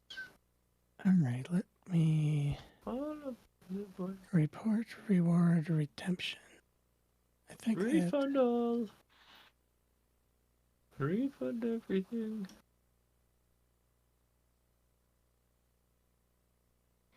No, that's not the one I want. I want.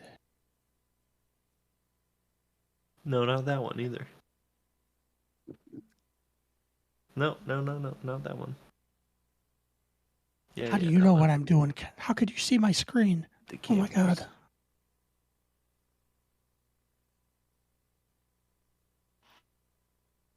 What's your guys' favorite Lil Wayne song?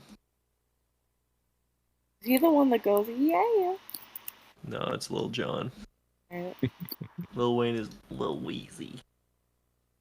I don't know what you mean by that. I like the guy that screams. Okay. There you go. Yeah. It's my favorite Lil Wayne song. Okay, I think I rejected it now. You've been rejected. Dude, get Loser. his ass. Fucking idiot. Dude.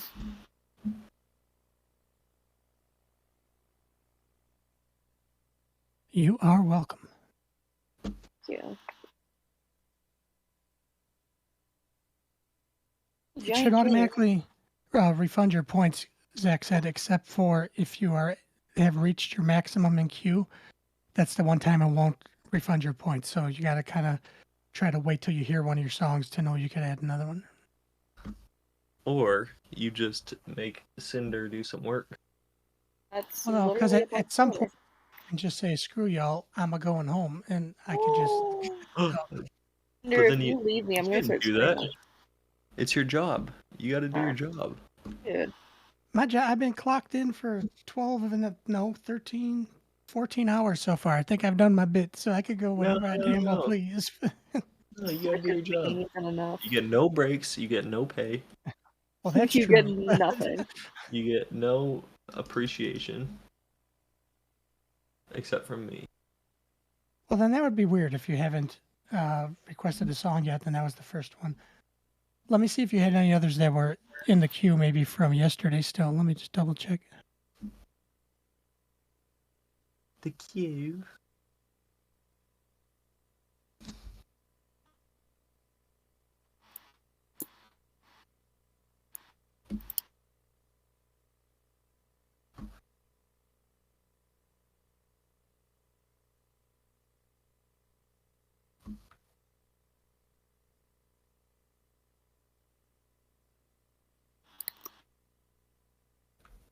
All right. There's one other one from 10 hours ago.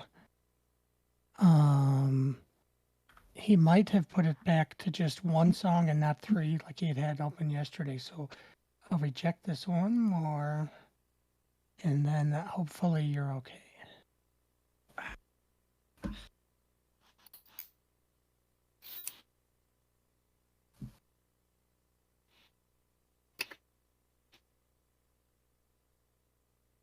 But if it doesn't let you do it again, I'll give you those points back. But then I'd say you got to wait till Zach takes a look. Maybe he has to reset something. But if you No, want to just try keep again, trying. if you want to try Go again, you all can try night. once more. But No. You can try as many times as you want. Don't listen to him. You just keep going. Live your life.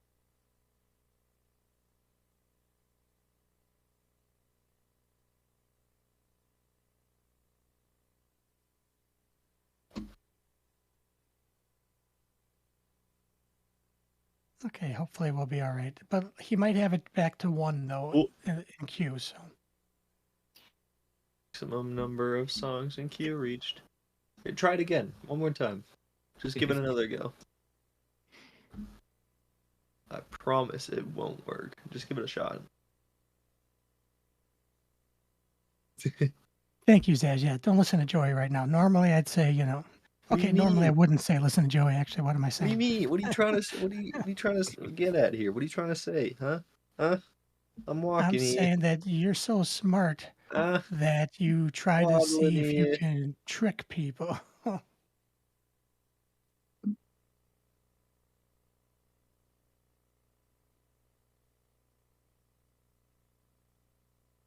I would never twig anybody. Except on Halloween when I twig or tweet.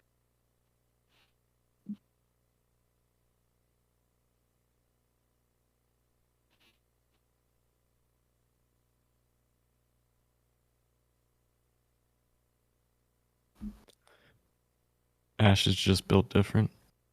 Yeah. Just a skill issue, really.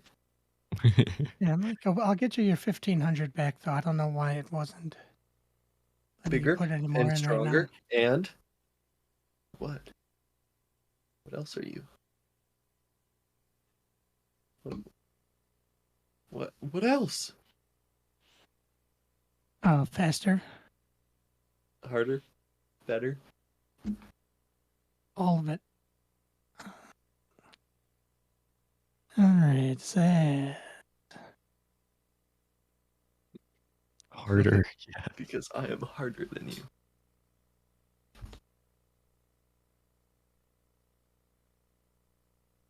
And looking up this entire list, Zaz, I don't see your name on here for anything else, so I don't know why it wouldn't let you Dink dunk. Zach, it woke. do anything.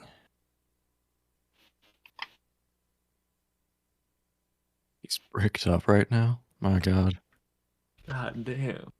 He's harder than Seattle concrete. Seattle concrete? Mm-hmm. Oh, okay.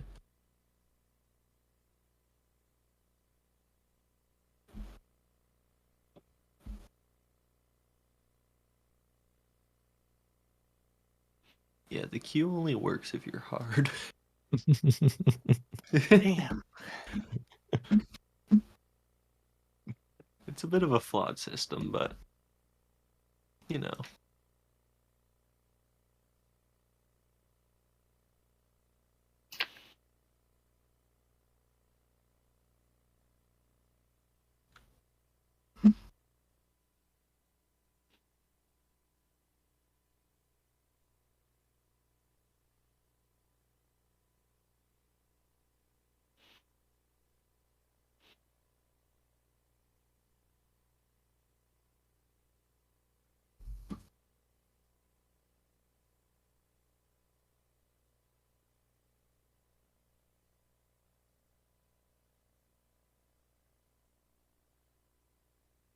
All right. What part of the VOD is this? Day 25. Give it up for day 25. 2. Part 2. Do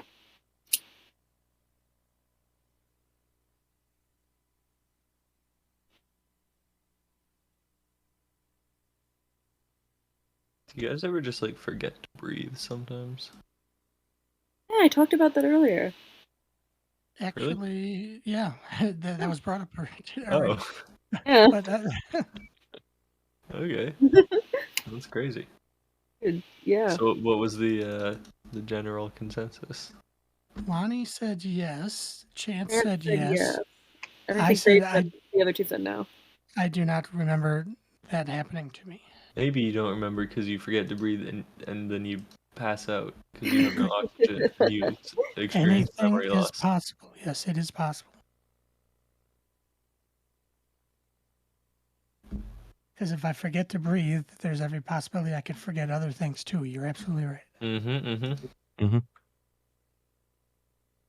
You should put in a 7-minute Lil Dicky song right now. How dare you? Dude, it's average sized. Seeing 7 is average? What? Jeez.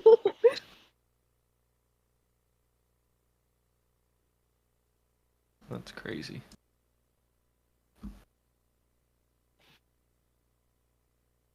Oh, my IQ test will definitely come back with a low score.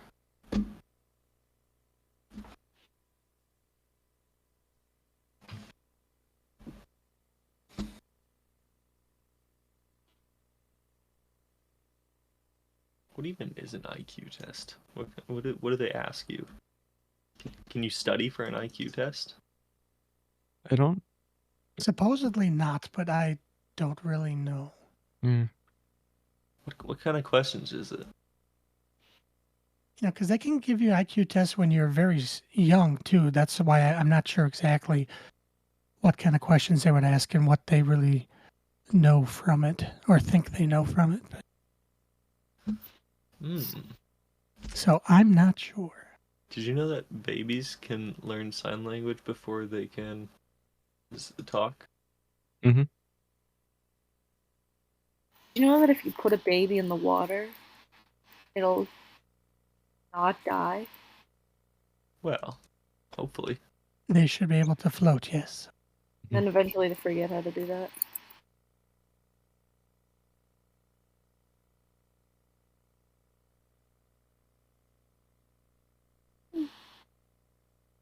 Sure, this copyright is okay. Okay, good. YouTube is so stupid. Mm-hmm.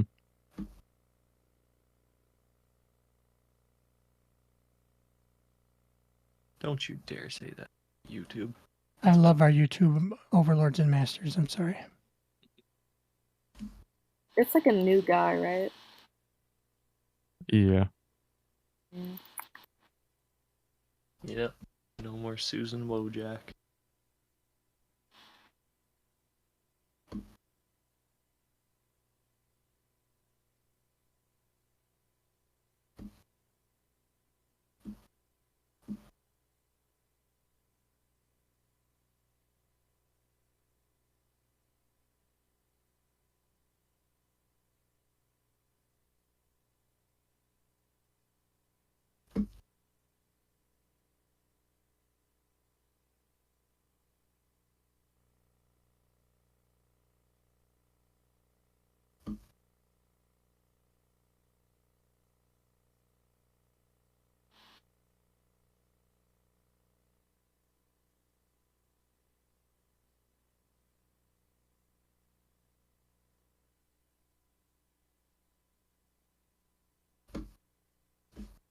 Where are you? And I'm so sorry.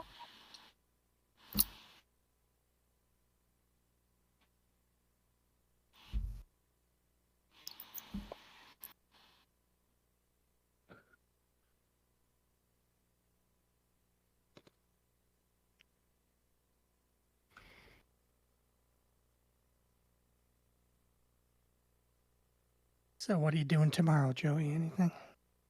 No plans. Just gonna. Not even playing games, or? Oh, probably gonna play some RuneScape. Hmm.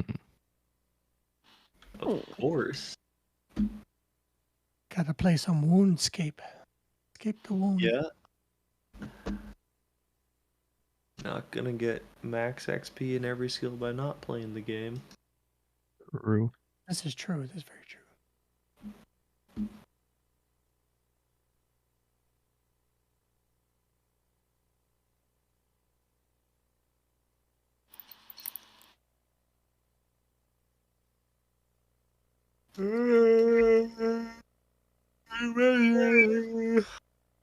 Yeah, man. What? Oh. Huh? Yeah. What? Yeah. Meow. Meow. Huh? Yeah. Meow. Meow. Yeah, it's pretty true. Yeah, I can't possibly compete with this commentary. So How dare you? Oh, it was a compliment. Oh, thank you. yeah, Exactly. You're welcome. How dare you? How dare you be nice to me? Where am I? What year is it? Dude, you're in fucking penis land. Excuse me? No, you're good. I'm where? Yeah. What?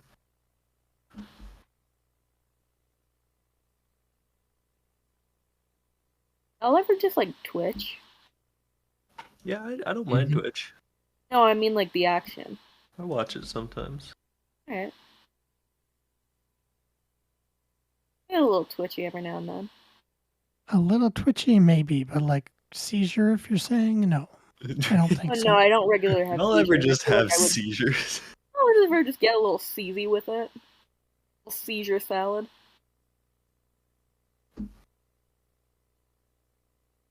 No, I had a seizure when I was a baby. that's not good. How'd you do that? I don't know, I felt like if it. I were you, I simply would not. Dude, my brother had like 3. He was just like insano style. He was getting funky with it. Then his like stomach was weird, and they had to like do surgery to like make it open. And then he got really fucking fat as hell. Like he was like a boulder made out of skin with a face. The way Yeah. you tell some stories is insane. You know. You got fucking fat as hell. Dude, he did though. Where the fuck am I? I found horses. Those shouldn't exist yet. So Horses. is it at 2 a.m. that it goes to 3 a.m. or at 1 a.m. does it go to 2 a.m.? I forget. Oh shit, the thing is happening. Wait, did it happen already? No, that's why I'm wondering. It's not 1 Oh. a.m. here yet. Oh, for you guys, is it 1:54 or 2:54 for you on the East It's Coast? 1:54 right now. Okay, so it probably at 2 a.m. for you it'll go to 3, so I still got an hour before it. Oh, what are the home Kicks chords? I'm lost. What? What are the home chords? I'm lost. One The second. home Let me coordinates? I make have it no back. idea. Yeah. Nicole. Wait, you don't even know how to fucking access chords. God damn it. No, I figured it out. Okay. You hit I'm F3. smart. Yeah. I just have to make it back to the house. Just like, But yeah, spawn is not 0, correct. I just fell in a hole. Chords are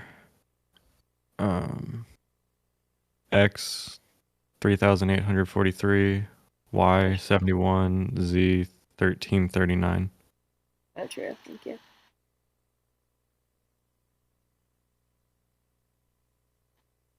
Thirteen 39.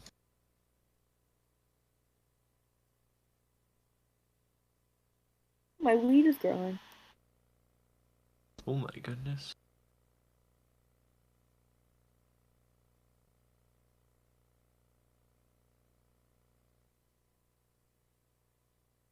My sunflowers are facing the wrong fucking direction. I hate this game. Are they facing the sun? Yeah. But it means when I plant them in front of my house, they're facing the wall. Oh. Gooey. You should build your house in a different direction. It's too late. I'm just gonna put them like around the house. Well, you know what they say. No, I don't. Well, you know. I'm sure you should. Know what they say. Meow. Meow. That's what they say. You're so right. How did I not think of that? Well, you see. No, I don't. Well, you don't see. You're right. Well. Meow.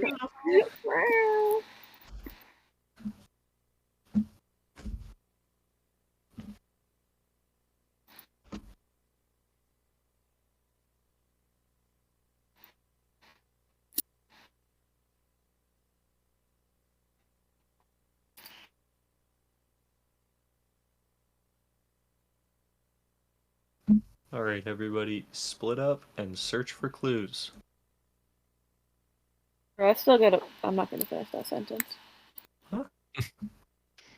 I felt like I just did not need to be shared with the class. Excuse me? Okay. Okay.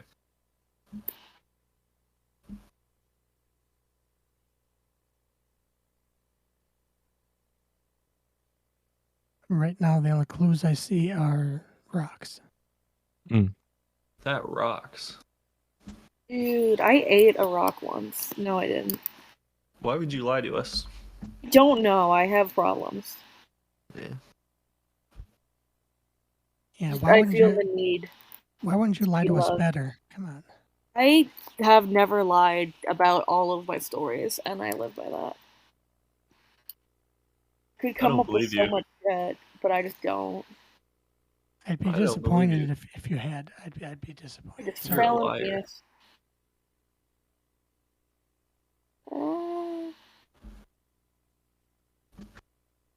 I lie about your mom, but I don't lie about the other things.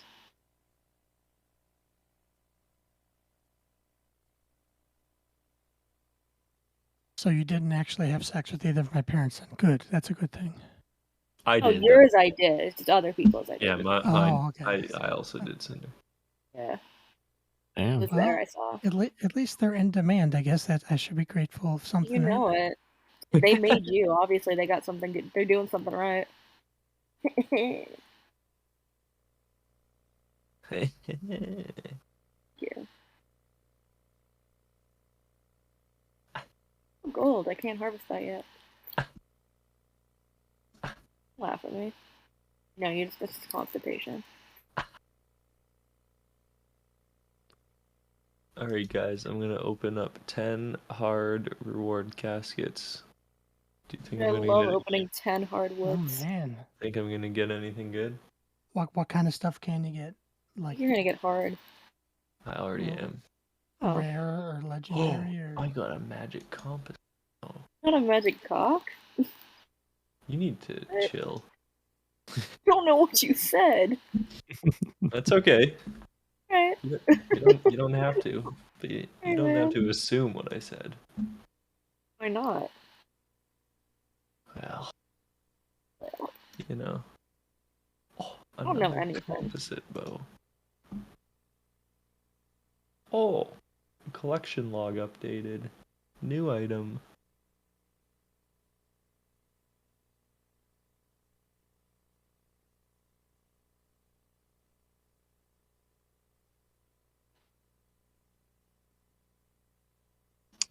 Damn, I didn't really get anything very good.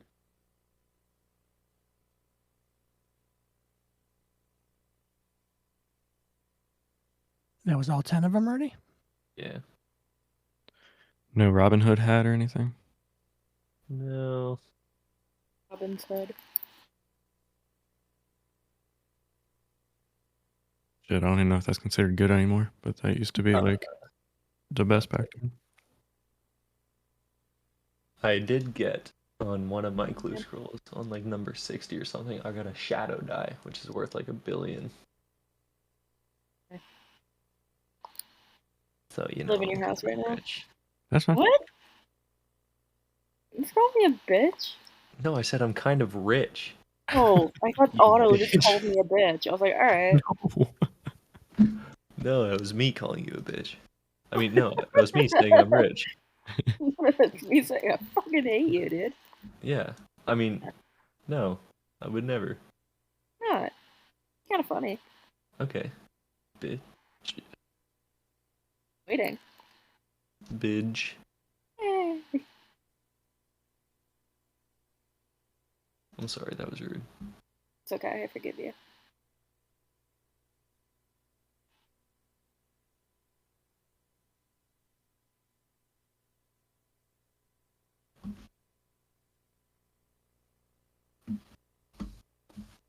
Okay, goodbye now. Bye-bye. Bye bye. Bye.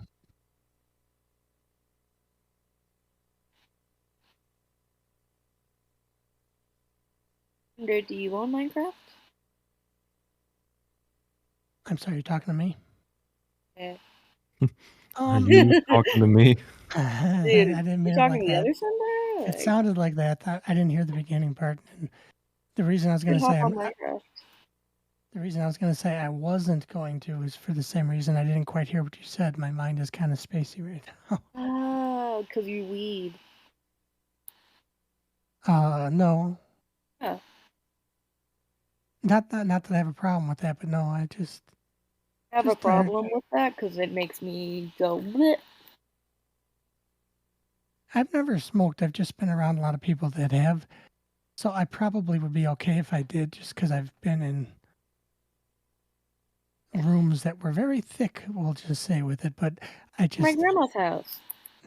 oh, maybe, kind of. Not weed No, though, that's it's piss piss. smell. Yeah, except Yeah. it didn't smell like pee. It smelled like Oh, it weed. did, though. It did.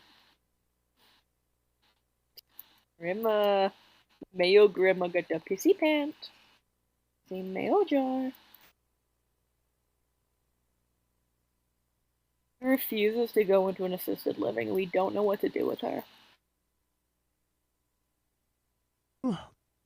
One of those, a lot of people when they get older, they really do just want to live in their own home until they pass. And it's hard to make them Well, understand that. if she wanted to live in her own house, she would have to stop pissing herself, and she's not willing to do that. So. Well, and that's where the problem is they need to be taken care of then, and people don't necessarily have the time or the ability to take care of someone. So then you have to talk about whether you can get an at-home nurse. And now, depending on what is covered or not covered by insurance, it's a whole thing. So it sucks. I think people should be allowed to stay in their home, but just the way Maybe, things work, it's not always possible anymore. maybe she likes pissing herself. And that I too. don't know. She likes the warmth it provides. I mean, she did always love her good mothball, so maybe she does like the stench. Thinks it stinks good. Mm. Every time I would go to her house, I'd get a nice whiff of balls. Mothballs. It was horrible. Walk into the house, immediately get hit with the stench of piss and balls. Yeah, Grandma got her piss balls out again. Goddamn.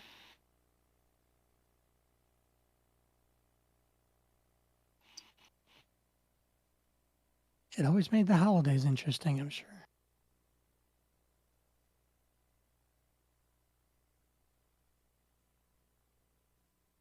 Oh my god. Lonnie, no. What? Where did you find that much?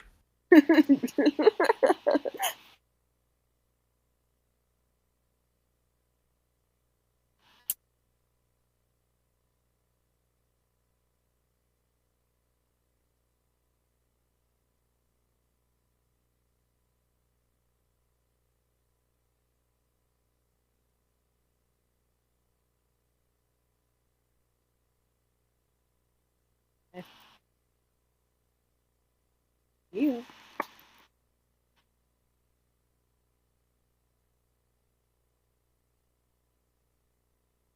Oh yeah, suddenly it's 3 a.m.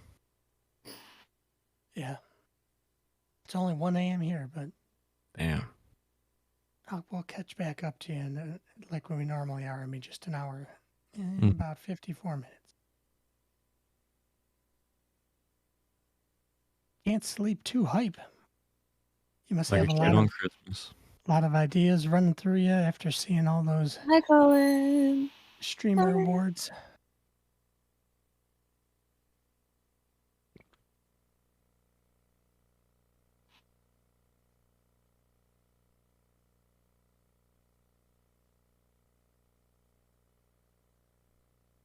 Hi.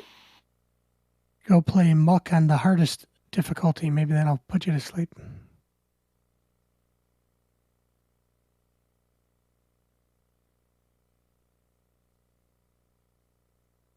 Yeah, because there was what, easy, normal, and was it gamer? Is that the hardest level on Yeah. Muck? Sure it is. Muck.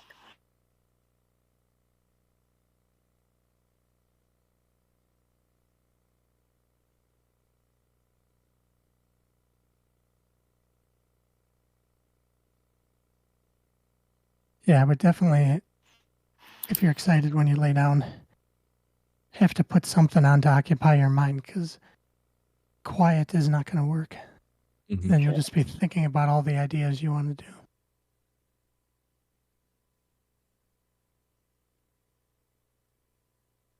I can't sleep with music playlists though either because I'm always waiting for the next song to see what it is. Mhm. So I got to just put on like a television show, like a sitcom that I've watched 100 times, so I don't have to pay attention to it.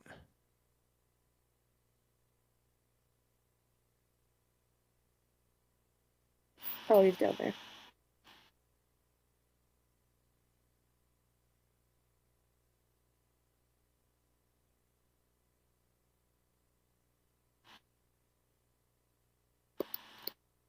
Or sometimes I'll put like a playthrough of someone doing like House Flipper or something, kind of just casual like that. Oh yeah, yeah. As long as their voice is a good voice that I isn't too loud or pitchy or something. Right. I hate pitchy. Well, that's why I prefer video game playthroughs to let's plays because it's Yeah. just the game audio. I don't mind if they're talking and they have a chat, but as long as they're doing it just like a hangout stream, Mm.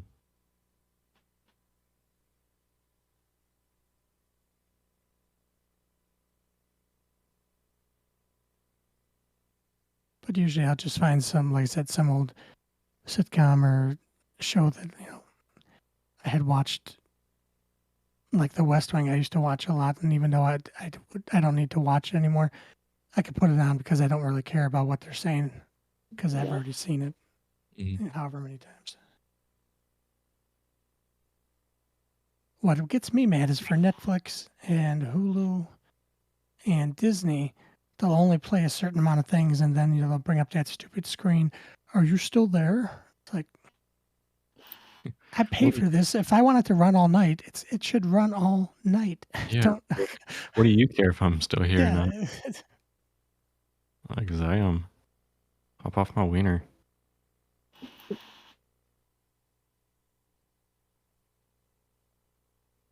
Paramount Plus used to play it, and now it's doing the same thing too. Where if I put something on, it doesn't seem to let it go all night anymore.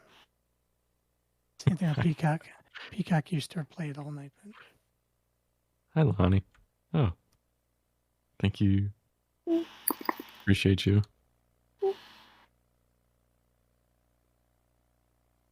he's excited about all the content he wants to create. After he was watching the Streamer Awards, he is excited like someone else we know. Zach.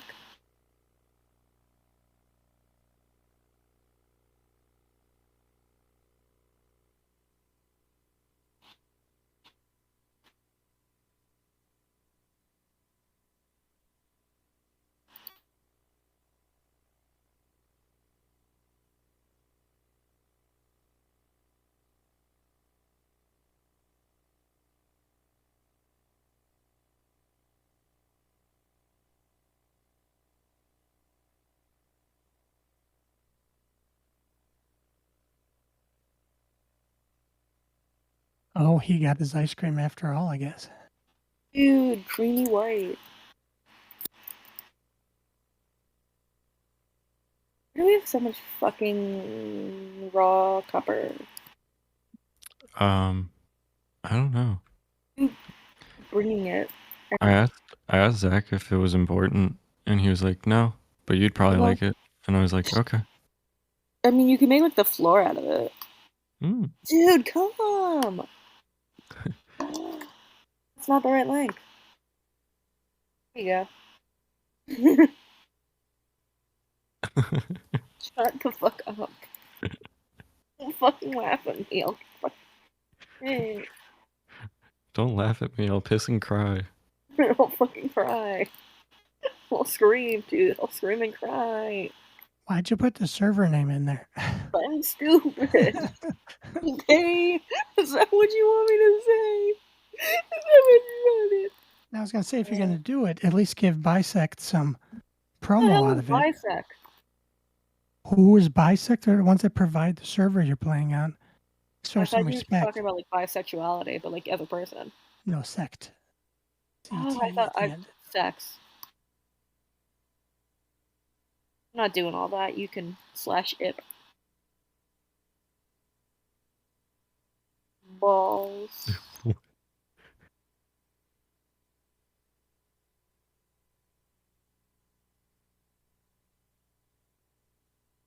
It's a guy.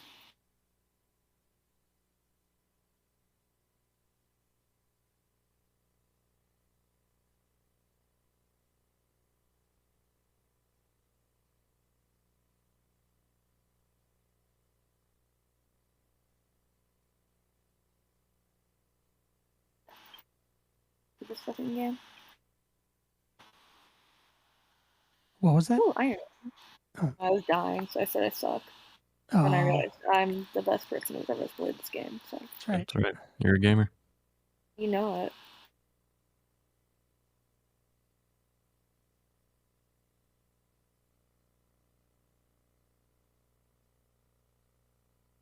If I get back on the snapshot again, I'm not gonna be able to find any coal. Looks like Otto's getting all of it.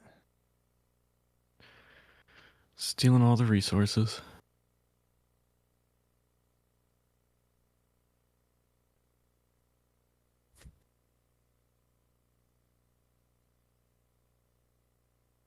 Who is that little guy? It's a little bro. Oh, it's a little bro. Oh.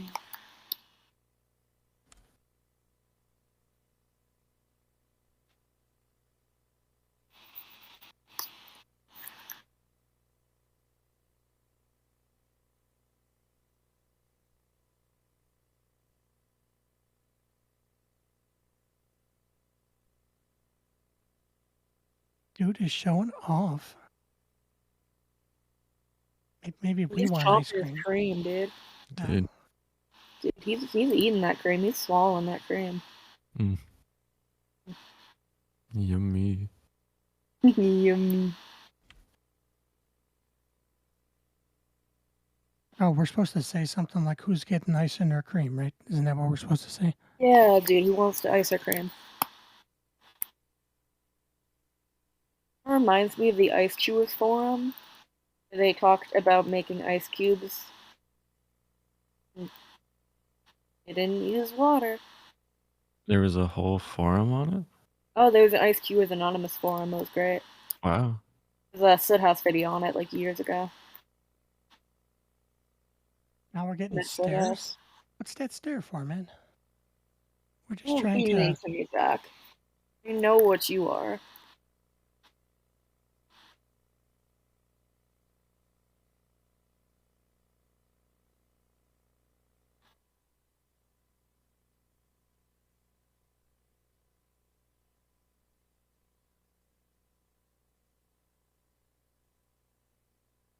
Well, I'm leaving this to Lonnie because Lonnie's the one that said it. So. I have no idea. Zach, we've literally had several discussions. I know.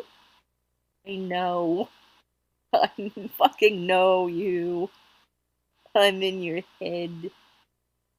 I'm in the walls. And to be fair, you know a lot. I know everything. I literally know everything in the world. If you ask me a question, I will know the answer to it. Really. I'm a little guy. I know. And I knew that because I know everything. I did know that, actually. Yeah. Like I said, I literally know everything. I'm insane. Yeah, exactly. Shit. Did. They're too Ratio. powerful. And she's been saying that. She always has said that. You know it. And she's going to keep saying that.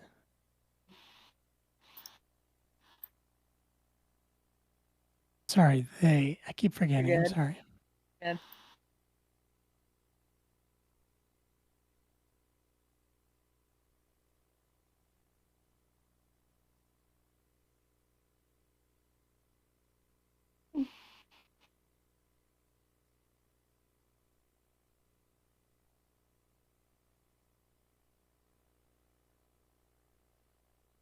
Man.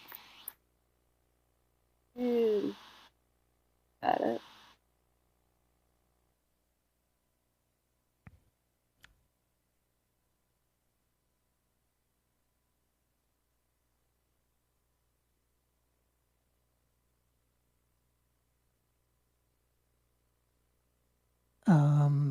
What?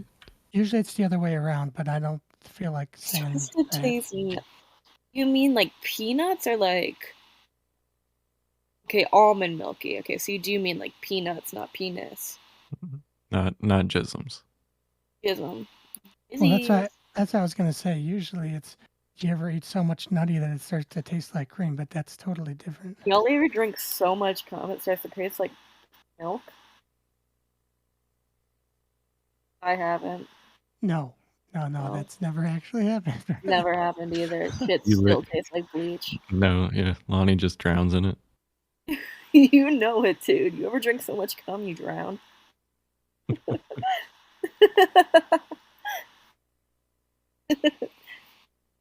Chlorine. Yeah.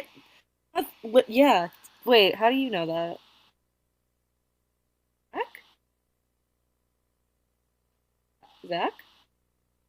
Yeah, but how do you know what it tastes like? A chef always tastes his dishes. You know what? Good man. Yeah. Cannot be afraid to kiss your homie after giving him a little meal. Some people are.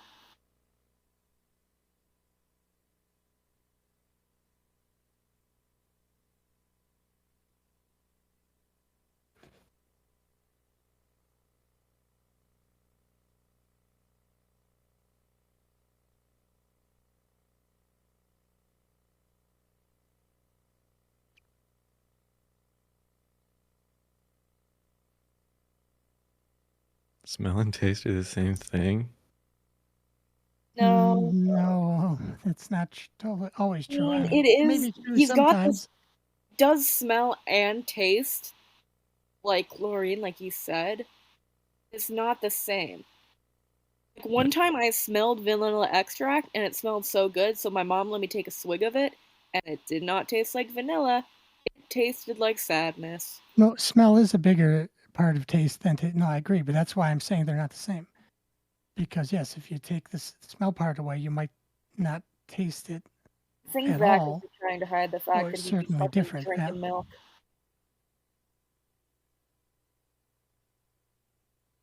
He's getting milky with it, and he just does not want us to know. But I understand what you're saying, though. I don't understand anything. I'm just saying I know cum smells like. Yeah, my streamer! My streamer, he come! Yippee! Come boy! Come there, come there. So, do I need a screenshot of this, or? No, but can you pin that message?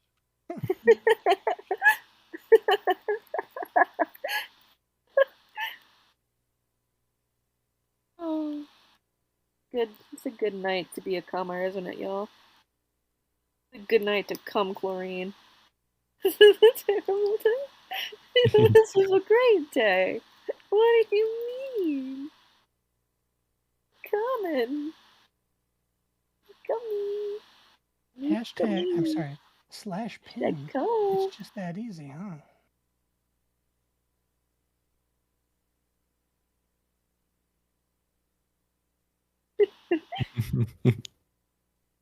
Oh man. I didn't do it. I didn't do it. He could just turn it off anyway. So Mhm.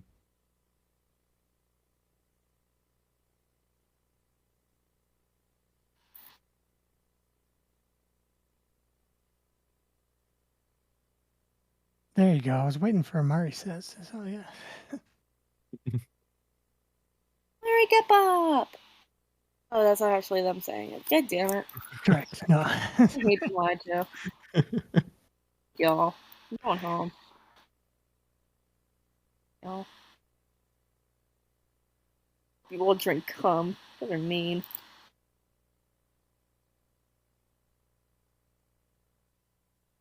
Fuck Zach, no. Leave me alone. I deserve this. What have I literally ever done wrong? Except for that time I got suspended in high school, but other than that, what have I done wrong? Did you get suspended? Told you. I mean, you probably did. I literally told you either yesterday or today this morning. When I was so fucking sleep deprived, I was just like vibing. Yes, and I remember that I kept saying the word bug, and that's kind of all I remember. I just kind of rolled over, and I think we just both just fell asleep. Yeah. Chit chat, little buddy time. Found your water. Go for a swim. Mustache. Lonnie saying words. People are Emo. talking like a little slut. Hey, I love talking. Shit, I'm drowning. Ah. Air, air, air, air. Fuck. No. Laugh at me. I hate you. You're gonna drown in the cum. I wear my shit. Fuck.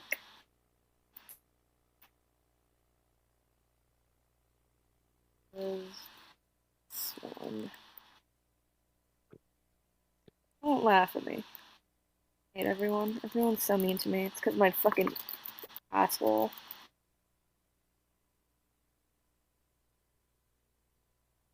Everyone's so mean to me. What have I ever done to deserve this? I've done nothing wrong in my life. Never. Never. I We all agree. fucking speak for yourself.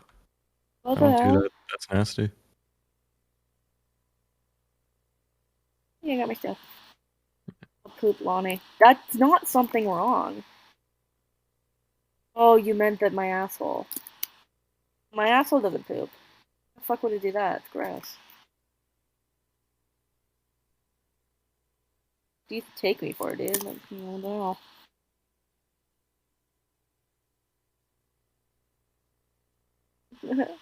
Yeah, because every time you shit, you like bleed everywhere. Like, Is that was that you. not normal? No, it's not. It's because I used to do it because I have a hemorrhoid that I shrank like a lot by putting a bunch of pills up my ass. So before then, it was like this huge, really swollen purple blood clot. Like every time I'm gonna drown again. Fuck me. In the cum? Huh? I'm fine. I'll be going to sleep. Oh yeah, my butt. So it would be like this giant purple blood clot, and it would like bleed because I think it would like just kind of like, every time I pooped, it would be like ah, and then it Okay. just eventually just stopped doing that. Otto, Lonnie, I sent you the picture, so you decide what we should do with it. Picture my ass? In Discord, I think it went through. Oh, well, oh. I'm going to crop it to just make it Just the one line. that one Do it. message, and I'm gonna put it as my Twitch banner. Perfect. Come. Little cummy smeller, little sniff Like, the they don't know I cum. work my dick off the game. Little sniffy whiffy of the cummy wummies. I I don't like when I talk. I should Hope working your stop. dick, right?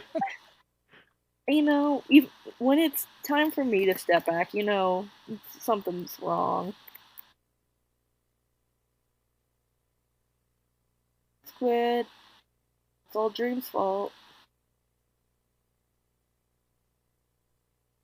Drowning again. I hate caves. Water. I'm going to dream of dogs. Yeah! Dude, dream of those little grippers. Concrete slappers. Dude, wet noodle. Running away from me, Otto. You can hear my slapping. You hear the clap of my feet as I walk. They'd be like, Damn, they're like that. oh, hey. Oh, hey. I hate strip mining. I go downstairs, I see them laying there. I just get, oh, kitty, dude. You're so fucking right. I want kitty. My Do they dad s- is allergic, and I'm not allowed to because he would like die, but not actually. But like he's old, so maybe. Do they sleep at night or do they wander the house? Dude, are they? Dude, you're just built different. You're like the cool kind of allergy. Adore. I want Oh, I can't. kitty. I should make the floor higher over here so I can bounce on the bed. All times of the day, just like their dad. Dude. If he could, if he can get away with it. Built like a Get away cat. with everything. Zach, you should tell me your exact address because I still need to send you the little figures I made like a year ago. Still just in my living room, and every now and then their heads fall off. Oh no, come bounce on the bed. Yay. This is what it's all about. So I feel like it could go higher. Oh. Dude. You can make a little tower right above the bed if you want it to go a lot higher. Get real crazy with it. Dude, I could Make get like fucking quirky with it. a glass tower or something. Right, real Mahoshi. Ryoma What do you have Hoshi. against that? What do you have against my username? Bakari? Bakari Cobblestone? Huh? Huh? Huh? Ooh. Bitch. Who?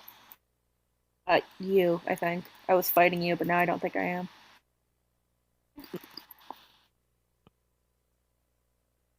Have some bread. Oh, thank you. Oh! Wait, are you asking who that is? Because it's me. Well, if you're not asking, but it's still me. I was a company, I would be a building, and I would sell things. Good start. Yeah. Should be studied in a lab. I feel like that would be helpful. I should be released into. I don't know why. Because it's a character from a game series that I like, and I really like that character. I nabbed the username because I'm built like that. Unlike most mentally ill people, I didn't even have to pay for it, so. Oh, yeah. No, I forgot what I was saying. What was I saying? Oh, no, I remember. I should be, like, released into one of those national parks and then have someone, like, follow me around with a clipboard so they can study my natural behavior. And we've encountered Alani in the wild. You know it, except my natural behavior would probably be, like, falling into a lake in the middle of the night and dying, because I don't see very well. Me neither. It's okay. I have, like, twice as many eyes as you, though, and I still don't see that well. Wow. Yeah.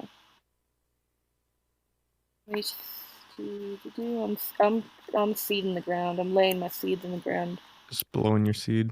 I'm putting my seed everywhere. My brains are all fun. You should be steady. No, like, I agree that sure, but I think I'm better. Like, not better, I'm more insane. I feel like I should be studied more because things should not be happening the way So they are. The And we human need to race find could out learn. why. The human race can learn more from you. I agree. No, I Lonnie's feel actually like the next step in evolution. no, I'm like the other way around. They're like, it's like we went back in time. We got to figure out what happened. was probably the incest, even though that didn't stop anyone in my family for like a math.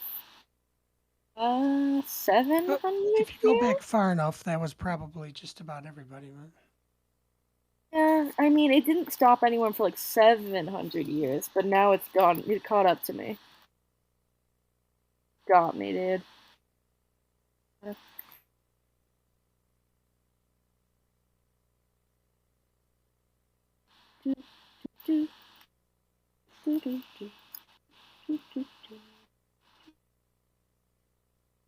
I'm getting my seed everywhere. I'm coming in the ground. Coming in the seed. I'm fertilizing this shit. I'm fertilizing my ass. I haven't been to church in so many years. there's a good reason for it. Then. No, I wonder if Probably Jesus get misses struck me. by lightning if you get anywhere near that doorway. Oh, do you guys want to know a story? Of course. So there was this kid I knew from church, and he tried to kiss me while I had a boyfriend, and he told me how he would get funky with it by just like grinding on the side of his table, which was unprompted, of course. I made an axe and I needed a hoe. And he tried to like force feed me a French fry, and then after, when I stopped being friends with him, he said I licked him. Yeah. That's a story, all right. Thank you. Mhm. I know where he lives though, so it's okay. Last name has the word dick in it, so all I gotta say about that. Dick Well, boy. it all checks out. Little dick boy, dude. Makes sense.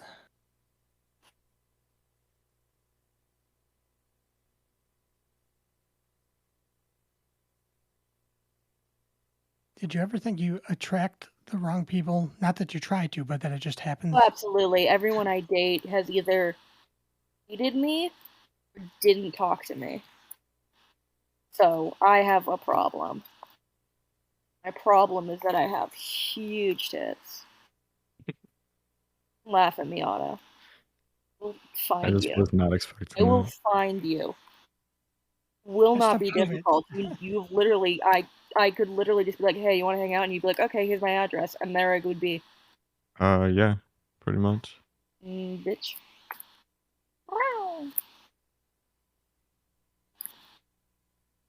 Oh, go to bed. The sun is setting and I don't want to go inside. I have to fertilize the ground. Wait, what? You sleepy sleep so the mobs don't spawn because I want to keep hoeing the ground. Yeah, let me come up. Are you like Yeah. right close to the bed though? Or are you like right outside the house?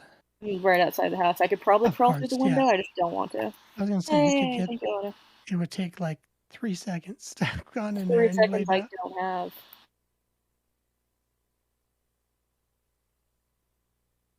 You, Otto. No problem. Mm.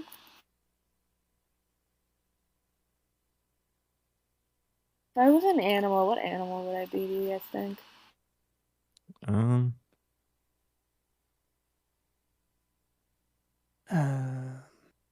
Tasmanian devil. You. wow. I feel like I'd be like a mouse, because if you step on me, I'll die. And I'm very like that. Eat cheese and I get stuck in glue traps, and then I die. See, because most like super energetic kind of animals are more skittish than you are, obviously. So that's why I don't really know. I have never felt fear in my life. Right. That's why I wouldn't be your Yeah. typical skittish kind of animal, but Yeah. most of the animals that are kind of more dominant like that are are oftentimes not as full of like energy because they know they don't have to be because they are You feared. So implying I that don't know. sloths are dominant? Am I implying that you are? Is that what you said? Oh, sloth, like the animal. Oh, Those bitches sleep like 20 hours a day and they grow mold on their bodies. yeah. I wouldn't necessarily say that, but No, I would. Take, but I support it. Up of the food chain. Sloth. You guys want to know a fun fact about the sloth? Mm-hmm. They're so stupid that they'll sometimes mistake their own arm for a branch and then just fall to their death. Wow.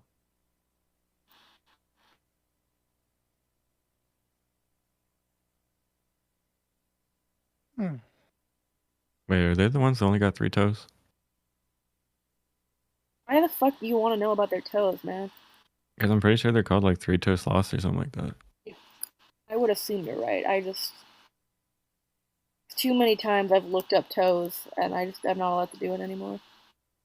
Oh, that reminds me, one of Nick's friends isn't allowed to bring his laptop or his phone into the bathroom anymore because his parents kept catching him watching stuff. I had to fucking perform an intervention. It was rough. Wow. I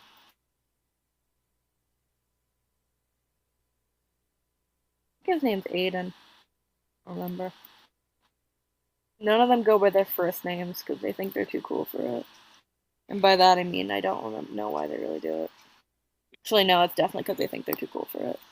100%. You installed the the Japanese type of keyboard. fucking first people there. Yep, They're cock. sweet though. Some of them are okay. Most of them are okay. Except for the ones that aren't.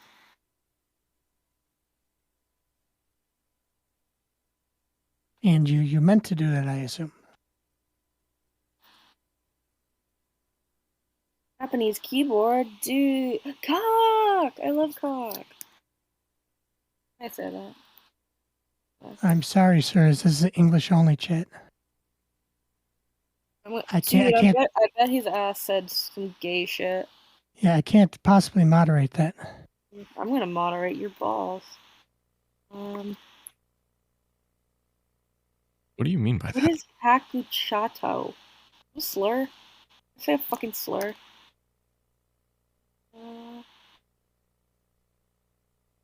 Fuck is that?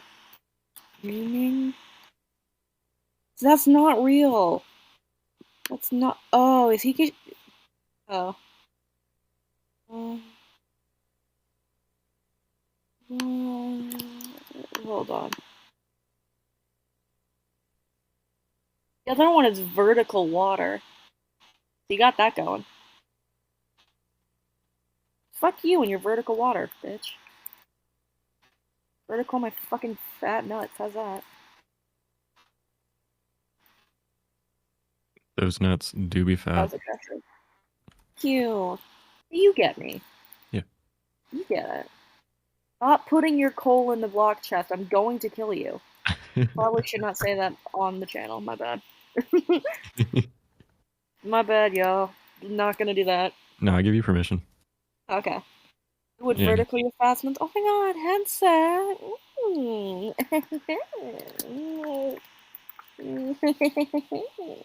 It just teases me. It says I could delete, one of his messages, but I can't. When I click it, it's going to tell me I can't do it. Delete your twins. Hurt my throat. I don't know why. Because it's so viscerally just not real. I'm used to sounding like a sad, sad divorced father of 2. That's me. All right, what now? What are we trying now?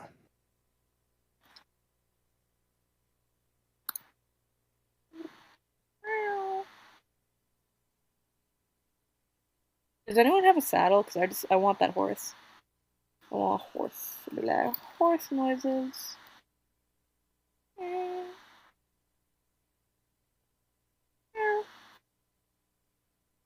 Miss Louie.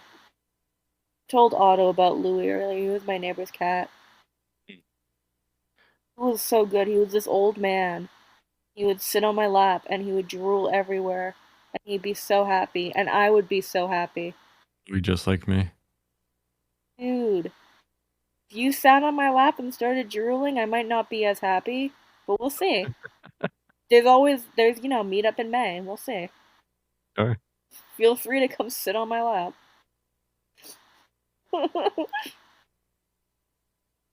Do what you gotta do, man. Headset, you are always welcome to drool on me. Just wanna stand over me like those dogs in the movies where it's like ha ha, and the main character's like, oh my god. You can do that. No, the hashtag scary movie, scary scene. No. If I sat on your lap and started drooling, my vocal cords are gonna fall out one day. Hey, Wiggy. Out of where? Wigfoot, foot, ding dong. Wiggy. Foot. Wiggy, foot, foot, foot, foot.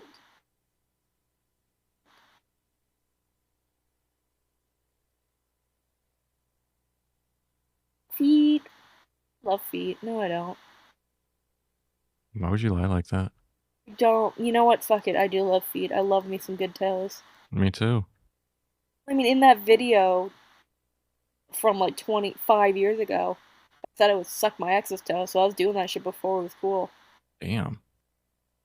Yeah. Which is weird because he had like a giant monster toe. It was like 3 toes fused together. So I don't know how I was gonna fit that in there, but I guess I'd try. It's a ripped ass. Toe pics. I'm alright. I haven't clipped my toenails in a bit, so I'm gonna have to rain check that one, but I'll let you know. I haven't clipped the grippers. The dogs need to be groomed. Hmm.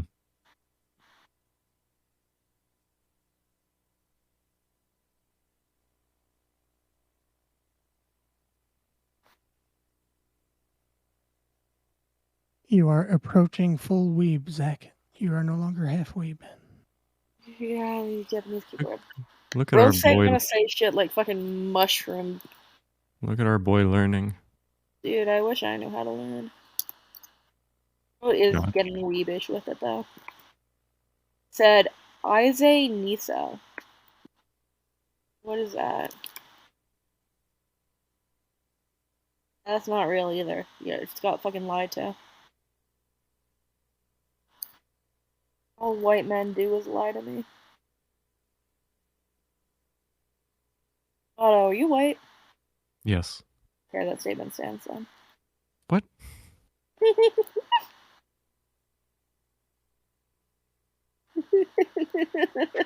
Damn, it'd be like that?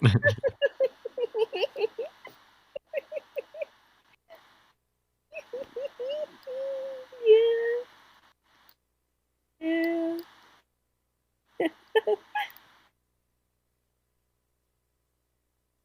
So Miller's like, get his ass. That is not real. Nothing is real.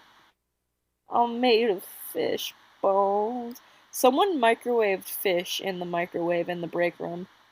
When I clocked in, it smelled like straight ass. That's so fucking It's disrespectful. horrible. Because my friend Sam, he works in the checkout, he came up to me and was like, yeah, someone microwaved fish. And he's like, oh, by the way, I'm high as hell. I was like, alright. Mhm. Love that for him.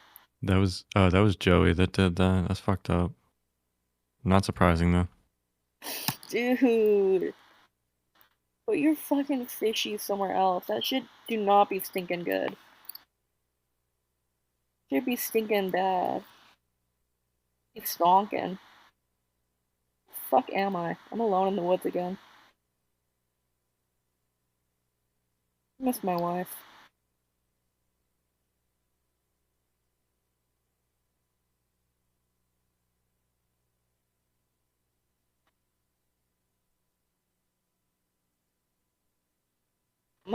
Definitely gonna die out here. I don't know where I am.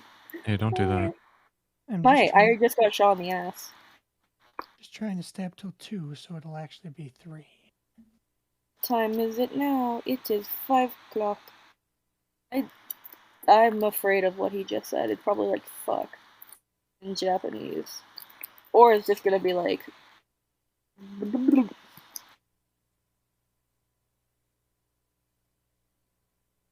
imagine it's actually just not even Japanese.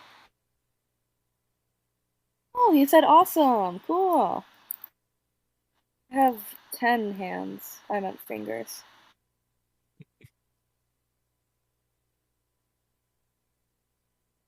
See the moon, and it's a shape.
Sugoi.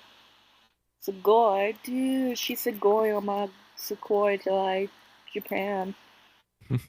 Is this it? Let me check. It's Sugoi, but it means very, according to Translate. But you spelled it right. Should spell it on the thing. I think so. I saw a spider breakdancing. What a talented little man. One time I was taking a shower and I saw a bug just like breaking it down on the wall. Oh I yeah, looked at him. It's green. I love bugs. Dude, I'm a bug. You love Oh me? yeah. Are we best friends? I mean, you're always gonna do me like that, huh? Who's gonna do you like what? Yeah. Hmm? Damn. See how it is? Does not want to embrace the bug. I always embrace bugs. Dude, I literally just asked if we were best friends, and you did not respond. You just ghosted me. Lonnie, I'm like borderline deaf. Oh. Bad. Yes. Yeah. Love you. Why, what did you just like that, or did someone like take your ear? I punctured my eardrum when I was younger. Why? Because I'm a fucking idiot. Was it on purpose, or did you like No, fall? I was using a Q-tip and walking, and I tripped on something, Oh. and it went and burst it, and that wasn't good. Oh my god, wait. Does bursting your eardrum make you deaf? I don't think so. Oh, because I remember I went on a plane and my eardrum finally popped after like an hour of getting off the plane and it bled everywhere. Mm. And then my hearing's been weird, but I might have just been like that and not remembered that I'm deaf. Mm.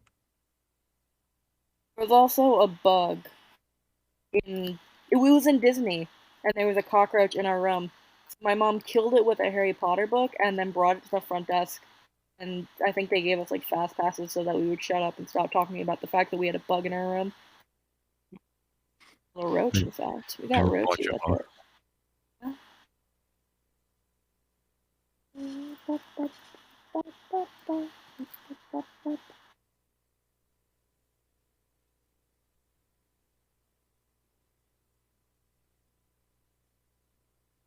Good night, Joey. And I had said Joey, Good kangaroo, night. Sleep kangaroo. tight. Dude, tighten. Get tight. Tight, dude. We'll miss you It's so too. goddamn tight. Dude, get tight in that shit. Damn, baby girl, you sleeping tight tonight. Me when I cough. Find the thing.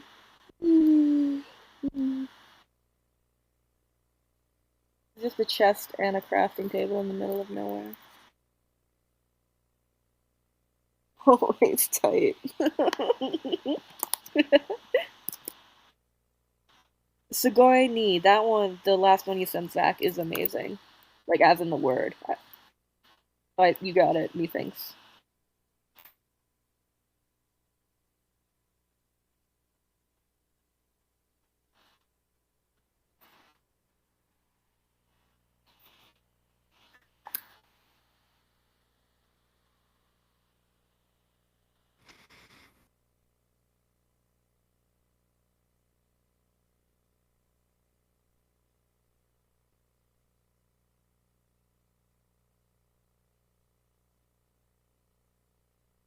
Watashi. Kashi my nuts. Wash Maybe my that'll be nuts with a sponge. Chihuahua on my Tashi till I. Dude, she washed my nuts with a sponge. Rubber, rubber. Y'all seen Ludwig's balls? Yeah. Yeah, dude, those shits were supple as hell. I like that nice pink color. Mm. Soft. I should shut the fuck up. This is gonna catch up to me one day.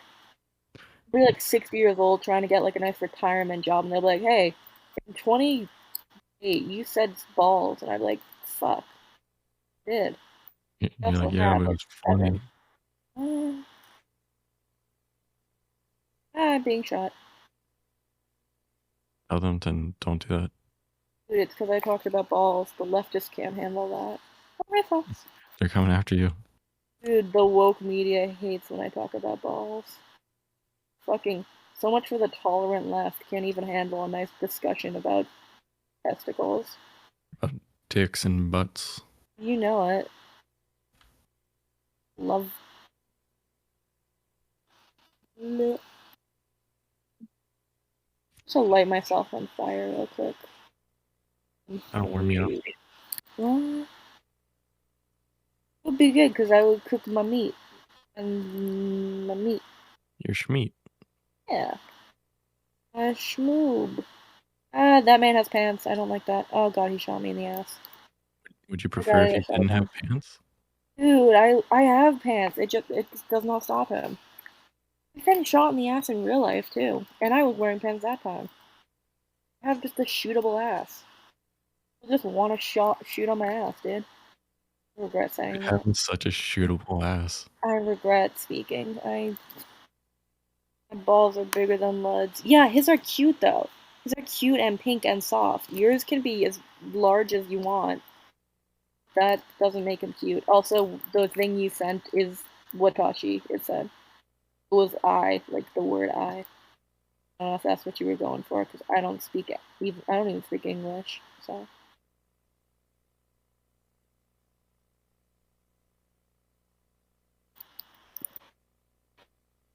Pink and soft. I bet it looks like chewed up bubblegum.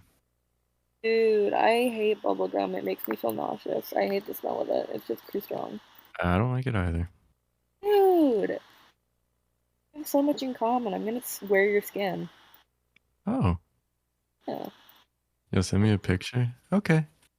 Okay. Oh, you weren't offered me. When you get the picture, Otto, let me know. Like a nice rating on it. I want to know what you think. Violence is always okay. I have to piss and get water. I'll be I back. have to piss all the fucking time. Yeah. Because I drink a lot of water. I'm so hydrated. Oh! No way. Go piss. Almost here. That's them.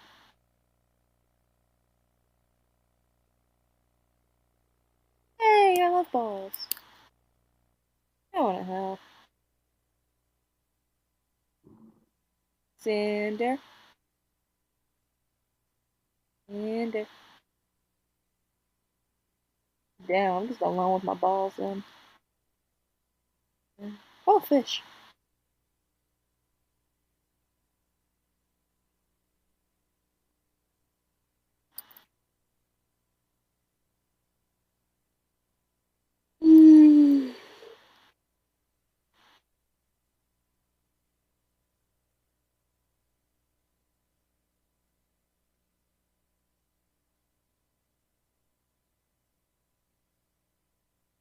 $156. Hi. 4 minutes.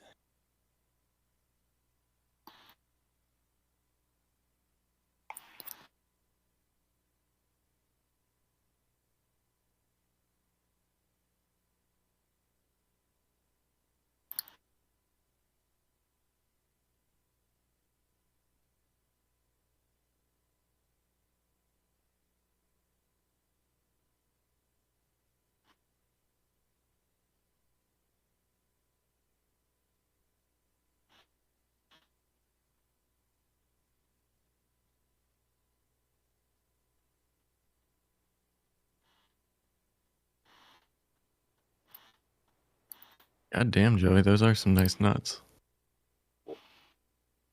Did he actually? You know what? I hope he did. I'm cool. No, you won't. No. No, I'm sorry, man. Okay. I wouldn't say you're cool, but you're okay. You're not bad.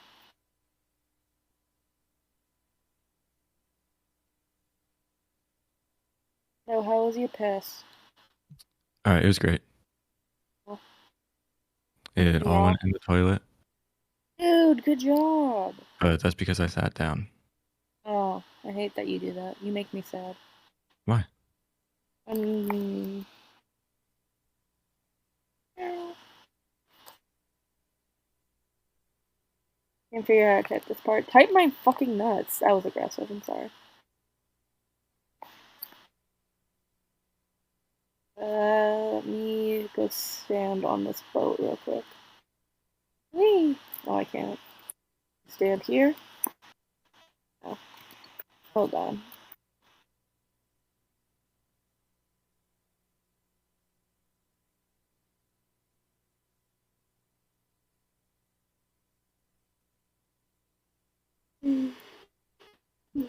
Dude, it's bug hours.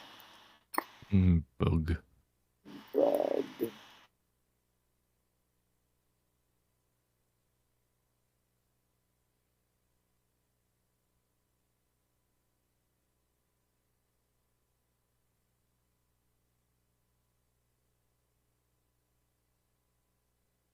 I cannot break this fucking log. I'm gonna shit. Literally everywhere. It's gonna be horrible. Let me translate the thing. Fucking closed Google. I hate this. I hate this fucking family.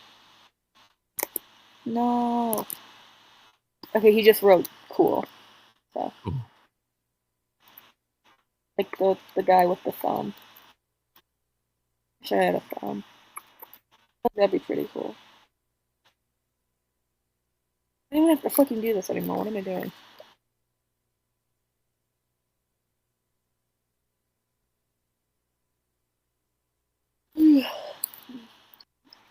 Oh, pants.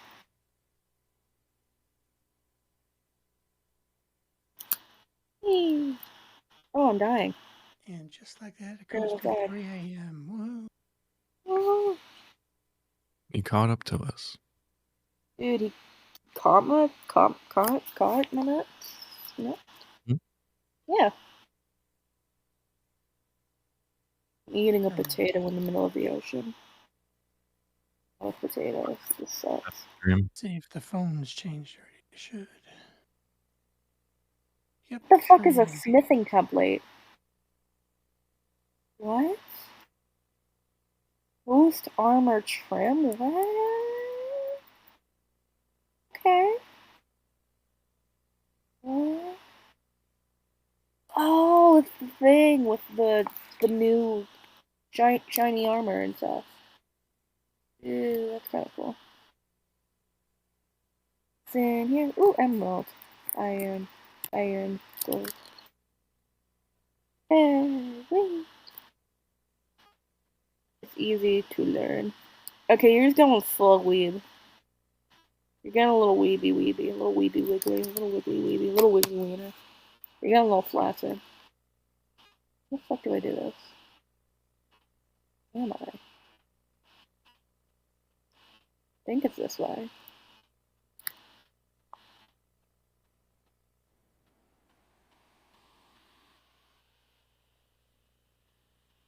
No, it's this way.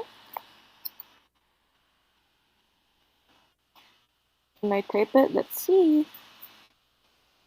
I like seeing. Because I use my eyes and they don't work that well. It's Mine don't either. I need glasses. because you're old. No. Well, yeah. No? Yeah. It's because you're old and you're made out of styrofoam. Oh, yeah? Yeah. Mm. Crunchy. Yum. Like picked you up and I squished you, you'd have like indents because you're squishy. She's squishy. Yeah, probably. I'm gonna go find Jesus in the ocean. No, he's out here.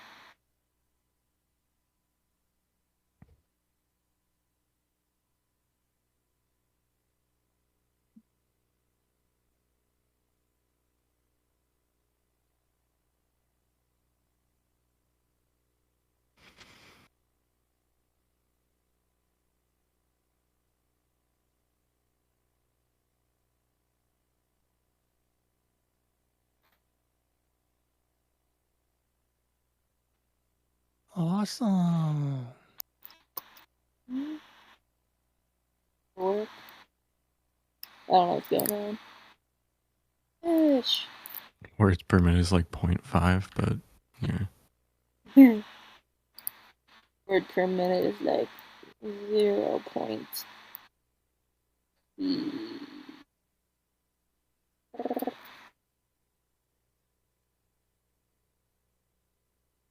And I'm gonna get some water, and I think I'm going to bed. So true. Mm. You go bed. But it's been a pleasure hanging out with you guys. You know it. I Yeah. love you so much. You are my best friend. Love you too, Lonnie. Yeah.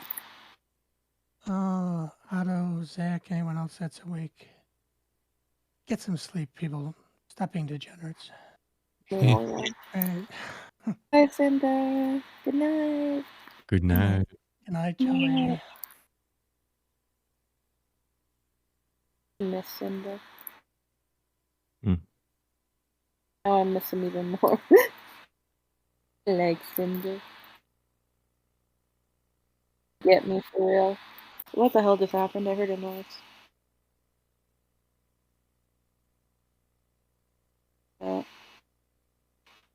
Oh, it's... No.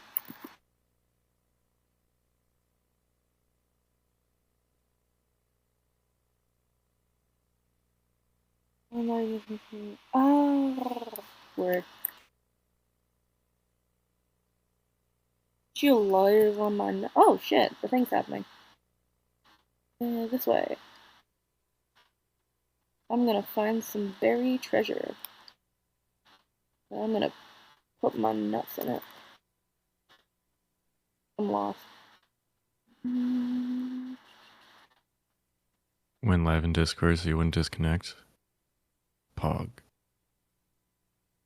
Smart. What? Oh. Have you guys ever This tried way. coming on eggs? What?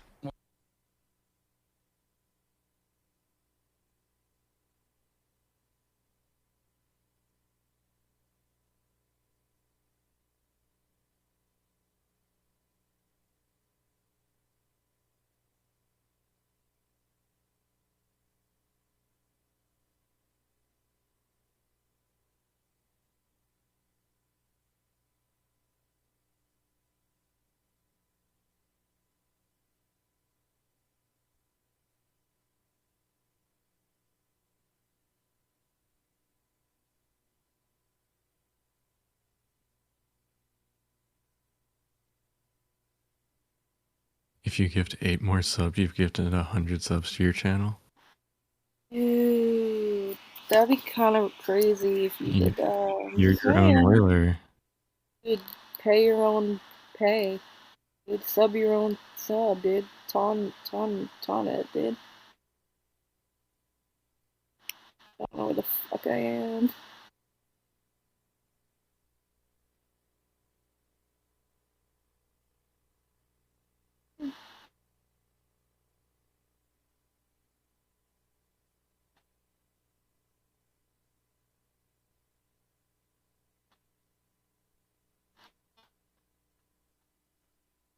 It's there, let's get it. They only cost me $2.50 and 4 weeks of waiting. Otto, you should sleep so that I don't get eaten by men. Okay. Yeah, I just tried to explode. I hate how... I'm not gonna finish that fucking sentence. Not right now, maybe later. Sure.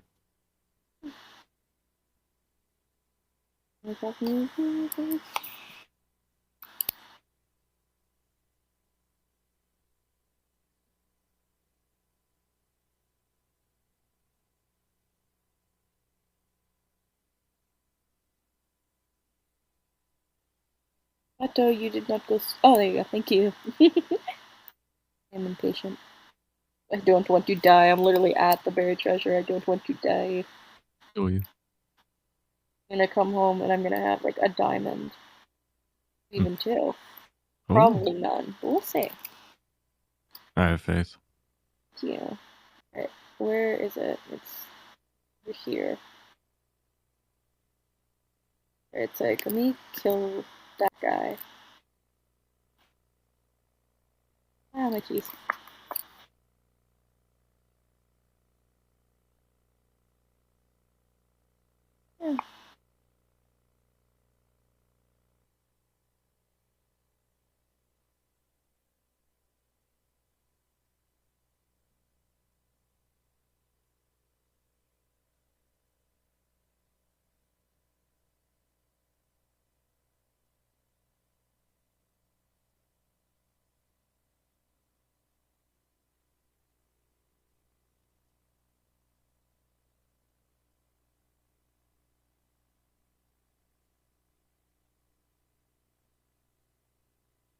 Yeah.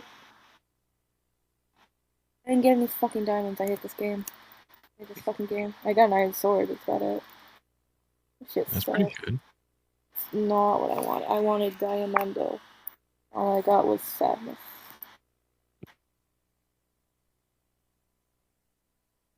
Cores are like 3,000 something, right? Yeah. I'm gonna head home because I don't want to die with this shit on me. Mm. Hmm?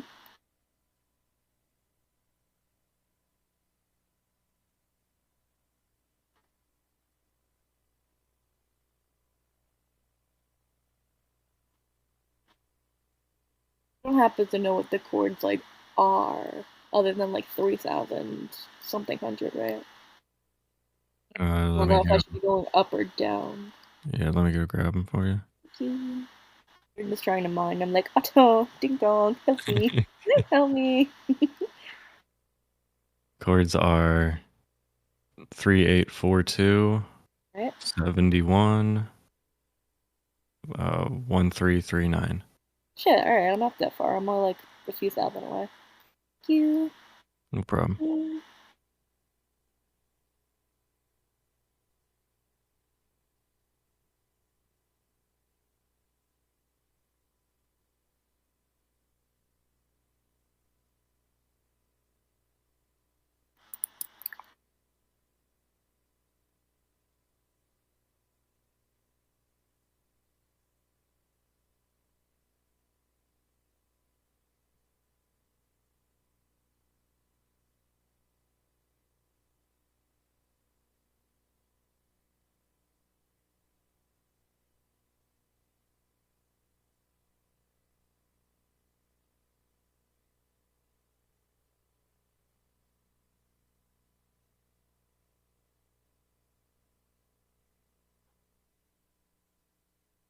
Where we actually become Pokemon. And explore the infinitely changing dungeons. Oh yeah, let's do this. Okay, I'm going in. Look at this mystery dungeon. Ooh, how about this one? Or this one? Or this one? We could be exploring these dungeons forever. Welcome back to Retro Rebound. In The micro dick today's story, video, join me as we crawl through some mystery Who, dungeons what? together, because ladies and gentlemen, Micro we are penis? diving Did I into tell you about one that? I heck think of I an did. underrated Pokemon Yeah. series. Many of you already know this Trying about to me, but fill for the those air, who but do I not, don't know. I I'm trying bounced to out of the keep up Pokemon with, 'cause I series don't know what I haven't around told you Black at and this White. point. Mega Man Battle Network just slid in my life, and the rest is history. Now, there Pretty was sure one you've heard, Pokemon like, my series entire I life did story keep up tenfold with at this during my point. hiatus until Sun and Moon, and that was Pokemon Mystery Dungeon. At least most of it, probably. Oh, you were there. You were in the woods. This is Japanese scriptwriter true. and novelist Takeshi Shudo. Shudo was the head writer for the first 5 years of the Pokemon anime, as well as the first 3 Pokemon movies. His creative process was fueled by alcohol and tranquilizers, and in the last 2 years before his death, he became obsessed with the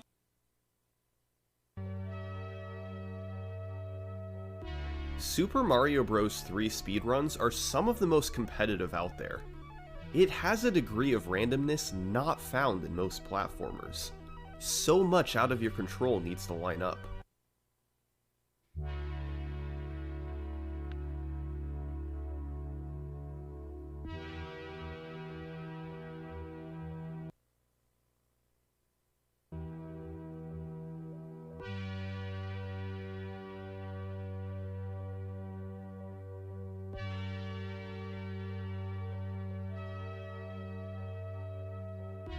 Super Mario Bros. 3 speedruns are some of the most competitive out there. It has a degree of randomness not found in most platformers. So much out of your control needs to line up. But it also requires relentlessly precise platforming through the entire game. YouTube is learning that you want longer vids. We've already been The over algorithm's warpless working. world records in this game, but there's another even tougher category, 100%. And over the past that's 10 right. plus years, Easy peasy. it's become one of the most coveted NES world records. This I should is the probably pack history today. of Mario 3 Okay, 100% but if you try to world leave me, I'll start records. screaming. So. I'm actually heading closer to you. Oh, but you'd get off voice call. So. Oh, not right now. Yeah. Yeah. I'm like those quarantine pets that have like intense anxiety issues. I feel you. You know, the separation anxiety, like dogs. Mm-hmm. Or they got their pet during quarantine, so now if they like leave it while they go outside, the dog like shits everywhere and fries. So, what Oh my is God, a actually just 100% like me. speedrun? Oh. Well, for a When do you normal leave? I warpless leave speedrun of Mario Monday 3, morning. the only Leave right now, requirement is that you goodbye. can't use any of the game's warp whistles to jump to a later world. Oh, the However, sniffing table. that I category have a still lets you wonderful skip 6-hour over drive to certain look forward levels, to. since you aren't required to If play you them do all 6 to more beat the hours, game. you'll arrive at me. But for 100%, So true. the rules are a bit stricter. You've got to complete every stage and every map enemy through the entire game. That includes all the numbered levels, forts, airships, and hand stages, as well as enemies like Hammer Brothers and Piranha Plants. It's a brutal category. You can't skip over anything dangerous. The origin of this category comes from a speedrun podcast from will go December crazy. 2005, performed by David Gibbons. Now, David Gibbons may not be a familiar name to most, but back in the early 2000s, he was one of the most prolific speedrunners around. He held world records in Mario 64, GoldenEye, Castlevania 64, Donkey Kong Country 3, the list just goes on and on. And on Christmas Eve 2005, he added Mario 3 to that list.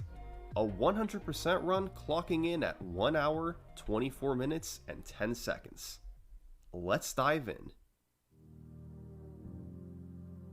Gibbons played on the Super Mario All-Stars version of the game, but since all his other records were on SNES and N64 games, it's likely Gibbons no, it's a played on chicken. this version since he didn't own an NES. I don't even have fish, so I couldn't even He get a cat started if I in World wanted. 1 and began making his way through the game. Is that how you catch a cat? Yeah, you have to like the fish out, but then not go to them. They have to come to you, Gibbons' and like first goal was to build want up to the think P it's meter their as idea. often as he So could. if you try to approach them, they The run P meter away. checks every 8 frames whether you're Then, running yeah. and whether you're on the ground. Good. If both are true, then an Good. arrow builds in the meter, and if not, Then you then give it'll them lose an fish, arrow. and then they like you. Once the meter is full, you get That's the P story speed, of how I got allowing you to run married. much faster than normal. So, throughout the entire game, Gibbons frequently tried to run on the ground and build P speed. In World 1, he was able to build it on several occasions, but usually slowed down and lost it slightly after. As a whole, Gibbons was going through stages quickly, but some levels looked more like a casual playthrough. 3-2 in particular had a lot of falling in the water and riding on slow-moving platforms. Since the run was so long, he played a lot of sections safe, slowing down to ensure he didn't take damage or die. But whenever he built P-speed, he was able to fly through levels. And all the while, he was collecting items, which the game automatically gives you after completing worlds and fighting Hammer Brothers. He saved most of these until World 7, which features many of the game's longest stages. So in 7-6, for instance, instead of entering the door to play the level, he used a P-wing to fly over the wall and run to the other side. Level complete in a matter of seconds. All in all, this was a pretty impressive speedrun for its time, and it got a positive reception in the community. But there were a lot of safe strategies used, and it was obvious the world record had potential to go lower. That being said, for the next 6 years, David Gibbons' run remained as the fastest recorded 100% time. During that period, new Mario 3 runners joined Speed Demo's archive, but for the most part, they focused on the game's other categories. However, for Awesome Games Done Quick 2012, a runner named TJP7154 submitted Mario 3 100%. It got accepted, meaning he'd be running it in front of thousands of viewers that January. What are you up to? So, TJP had to practice. Just came He up from the began streaming mine. 100% runs on his Twitch page. Now you got me In thinking November about 2011, Kitty he Cat. beat David Gibbons' record. But this Dude, you know time, it. 100% looked a little different. I want to make a fishing rod now. Dude, you want to make a rod? Yeah.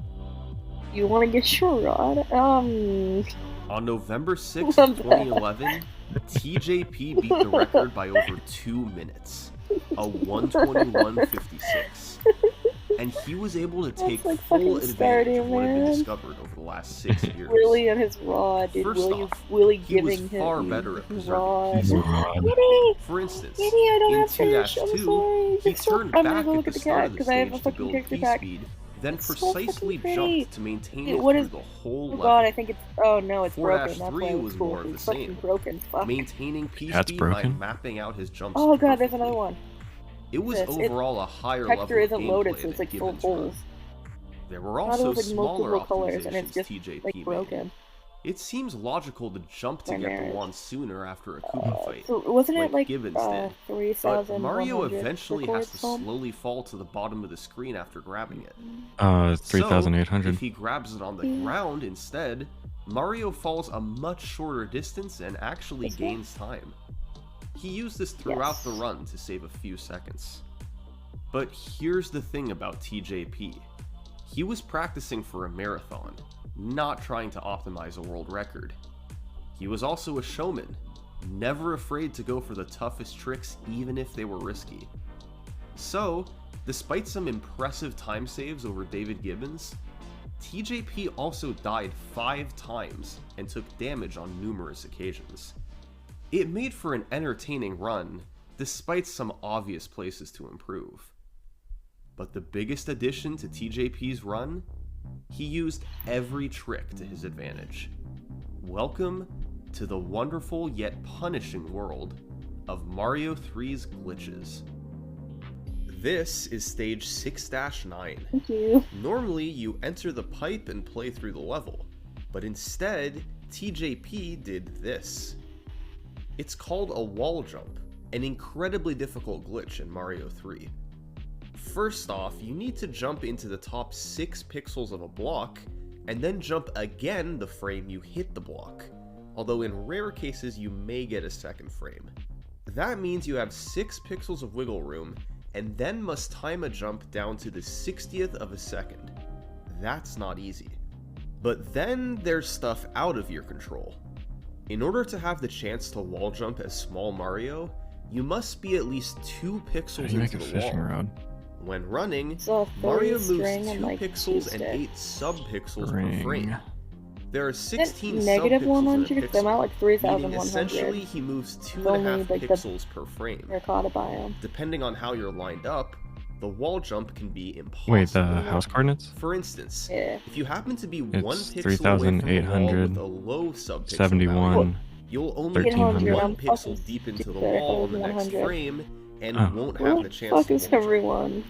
If you instead had a Dude, high sucks. sub-pixel value, the 8 sub-pixels gained would cause Mario to move an extra pixel deep, and the wall jump Holy would shit. be possible. This farm going The crazy. math works out so that you You're only talking have about a my weed farm? 60% chance to Yeah. get the wall jump, even if you do everything right. Your sub-pixel value and distance from the wall must line up properly. Another trick that requires both a precise jump and sub-pixel luck is clipping. If you jump right into the corner of a Small, block as Nikon. Big Mario, the game thinks his head is stuck inside, and its solution is to zip you out to the right. This means you can skip straight through entering a door to play a stage, and go right to the end. But of course, In addition to needing a frame-perfect jump to hit the corner of the block, you also need sub-pixel luck to clip in far enough. Even if you get a frame-perfect jump every time, Mario only zips less than half the time in practice. As difficult and random as these tricks are, TJP was committed to going for them. He went for the wall jump in 6-9 and got it 7th try. He went for the clip in 7-1 and got it 17th try. He went for a clip in 7-5 and failed 9 times. So what do bees do? Finally, in 7-6, he hit a clip first try, vindicating his efforts. And then was this all actually they worth also, it? Well, if despite they, a lot of if misses, they're covered in the TJP pollen, clearly showed that if they, performed fast enough, like, the wall jump and rock all the various it clips on your could potentially crop. save big time. Yeah, I just saw one land on a few flower, weeks later, and then just when it before like his flew away, it GDQ had a real run, drippy ass. TJP set Yeah, they do another that. 100% world record. They get really like excited and they 120-29. come everywhere, and then if they It was come on your cleaner crops, overall it with fertilizes fewer them. deaths, my and God, took Act no more than just 6 like me, that's tries crazy. to get the major clips in What? World 7. What do you mean by that? Despite a lead of over 3 minutes, How do you come on TJP couldn't help himself To from going fertilize. all out in the last stage of the game. We established that. He Romantic started dude by comes going on into the roads. basement and SpongeBob failing a SquareNuts. clip 31 consecutive times.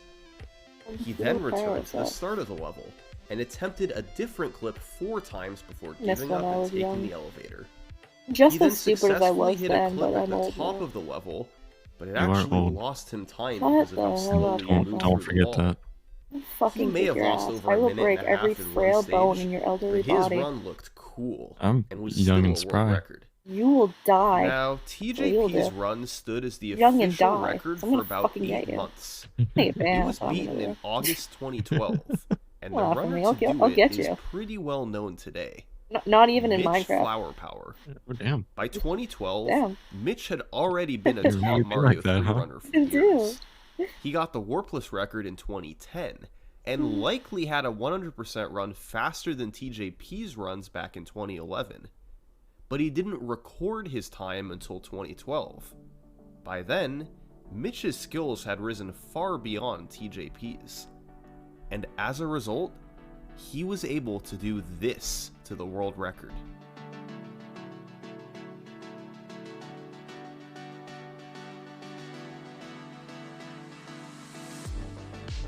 100% had just been taken to another level. And the way Mitch Does did string it, only come from P-speed, spiders? P-speed, Oh, you can P-speed. get it from wool, I He had believe? practiced runs of individual Maybe levels you for can craft years, wool into and was string able or to apply P-speed into techniques wool. I there don't to remember full what. game It's runs. one of them. The only problem with this record, it wasn't exactly 4K quality. A low-resolution camera pointed at a TV. But the gameplay on the screen was unbelievably high quality for the time. Take 1-3 for instance. Mitch did a tiny jump over a Koopa to build P-speed while jumping off the boomerang bro. Take the first fort in World 4.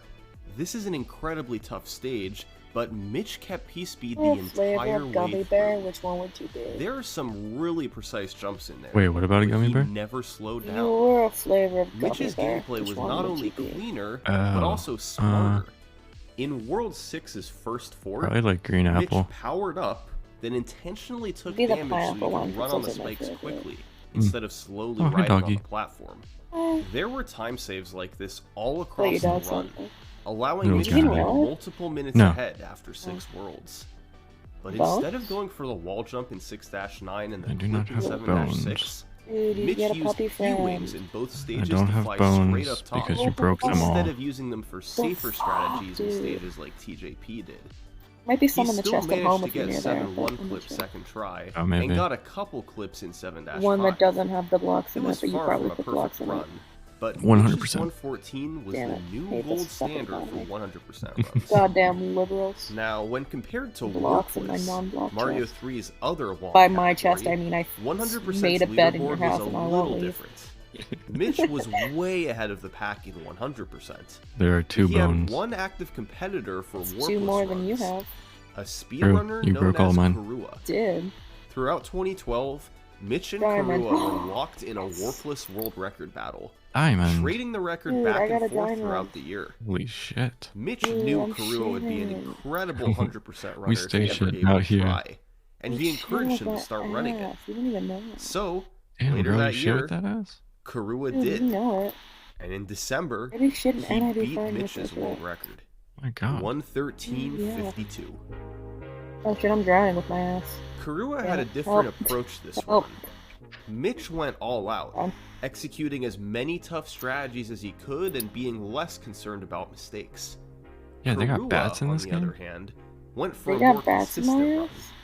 He expected to get Being hit there. and make the occasional mistake, but his initial goal was to avoid dying, something TJP Oh, and now I Mitch can't I'm find failed lagging. to I do. can't open the fucking chest. He I'm also gonna wanted to have a drown. cleaner run I can't find the overall. fucking dog. Mitch had some slowdowns on World 5, while Karua was able to Lagging. hold on to his fire You flower. disconnect. This allowed him to build P I don't wanna, speed like, in spawn in the middle of the 5-3, water and just while drown. Mitch had to slowly jump his way through. Direct. Keeping with his conservative strategies, Karua saved a lot of items for Yeah, I'm the later fine. worlds, and P-winged over 6-9 and 7-6. He also used the P-wing in 7-9, allowing him to go straight to the top and skip part of the maze-like stage. Said He still went for the 7-1 clip 3,800. and got it 5th right? try. 3,800. So overall, Yeah. his safe have a strategy worked list. beautifully. Karua completed the run I will without get dying you. and Every ended day up you with laugh a at me is a day you will not be 43-second world alive. record improvement over Mitch. Every day. The run That's true, certainly guys. wasn't I stay without its giggling. faults. Dude, you Small giggle time like a losses were fucking scattered people across slut. the run, especially in you. World You're 6, fucking- and he took a You lot don't of mean time that. trying to build P Yeah. speed at the start of 7-2. But Karua accepting said that. that all he You wanted literally with have this to. run I'm was a not giving you starting advice. point. He wanted to achieve a clean world record and then return to improve it in the future. So, 5 months Dude, sea later, pickle. that's exactly what Karua tried Be to do. seeing on my On pickle. May 19th, 2013, What the fuck is after a sea break from pickle? doing 100% It's a pickle in runs, the sea. What the Karua fuck do you got on a pace Oh, with a yeah, you know what? I'm the beautiful dumb first fuck. half. He You bled fucking a are. little You don't bit even from know about sea slowdowns pickles? in World 5, but his World Because 6 you don't do have know. a sea much pickle? cleaner No than one be his seeing last your record. pickle, huh? You don't get that Karua salty was pickle? over half True. a minute ahead into World 7, but he still had to get the 7-1 clip. What the fuck? First try. I don't know, this bush He just hurt also me. gained time by building P speed faster Sam, in you gotta 7-2. shave them. I Suddenly, know. he was over Ew. 41 Yucky. seconds ahead going into the final world. Yucky. World 8 is a I'm very sad. interesting world in Mario 3 speedruns. Yeah. On its surface, it doesn't seem that difficult. Nearly Did half any the of the stages Bush are children kill autoscrollers, anybody? Because which there are like 7 essentially of them? cutscenes for speedrunners. Is that the Kennedys? And the remaining stages don't have many super difficult tricks. I think that was the Kennedys. You don't even have to worry about the hands like you do in Warp. I know one of them got shot You're and it was like forced a to play thing. them all in 100%. Two of them. So the actually. only RNG Wait, what? is What a happened to second the and other a one? half time loss for He being also pulled in by He a got hand shot. versus selecting it But like, manually. why? So, He World 8 was shouldn't a be that tough of a presidential world. But the candidate remaining levels, after 8-1, JFK. 8-2, the Fort, and Bowser's Castle, they may not be super difficult, Guy? but they're just hard enough that, Yeah. when Did he just, like, combined with get the shot? pressure of being No, on he- world record he did. pace, it Did can the be other ones very get shot easy and, to like, make a live? mistake. With the Uh-uh. pressure off, top runners rarely They make stopped running mistakes for in World president after that? 8, but everything think so. changes when you're on I world would record imagine, pace. yeah. One slip of the button, one missed Ooh, that timed might be a little jump, peepo loss. and your world record chance can Huh? vanish. Why are you people lost? You know. I'm in the middle of a desert, so if I see you, I'll let you know. Okay.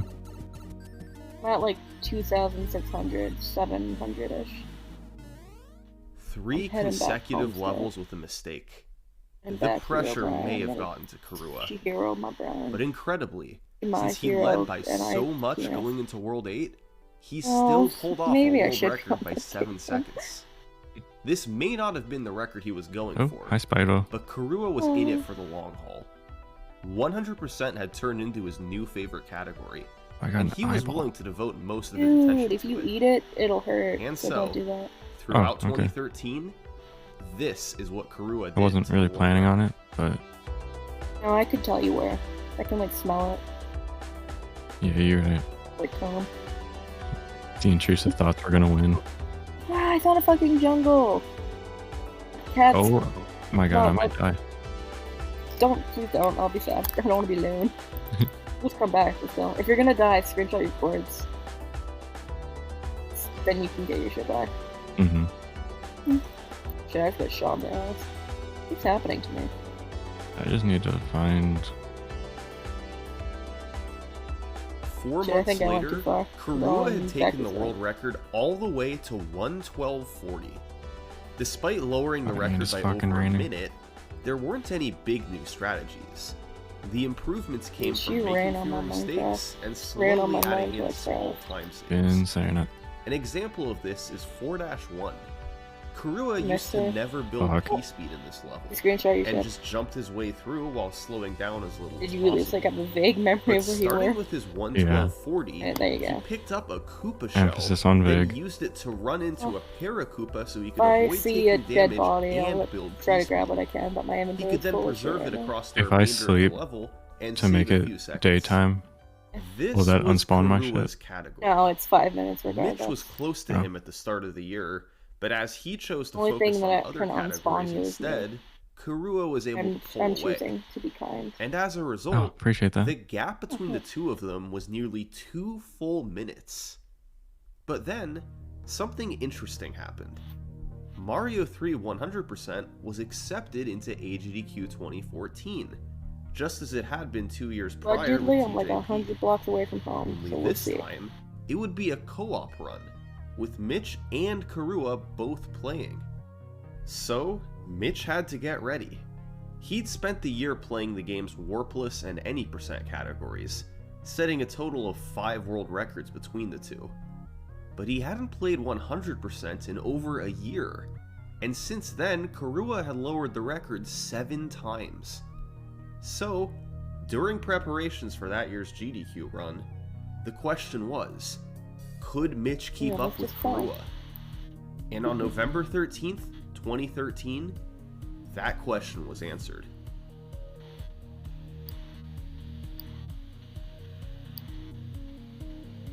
This was a record improvement of 7 seconds, but there's one important caveat.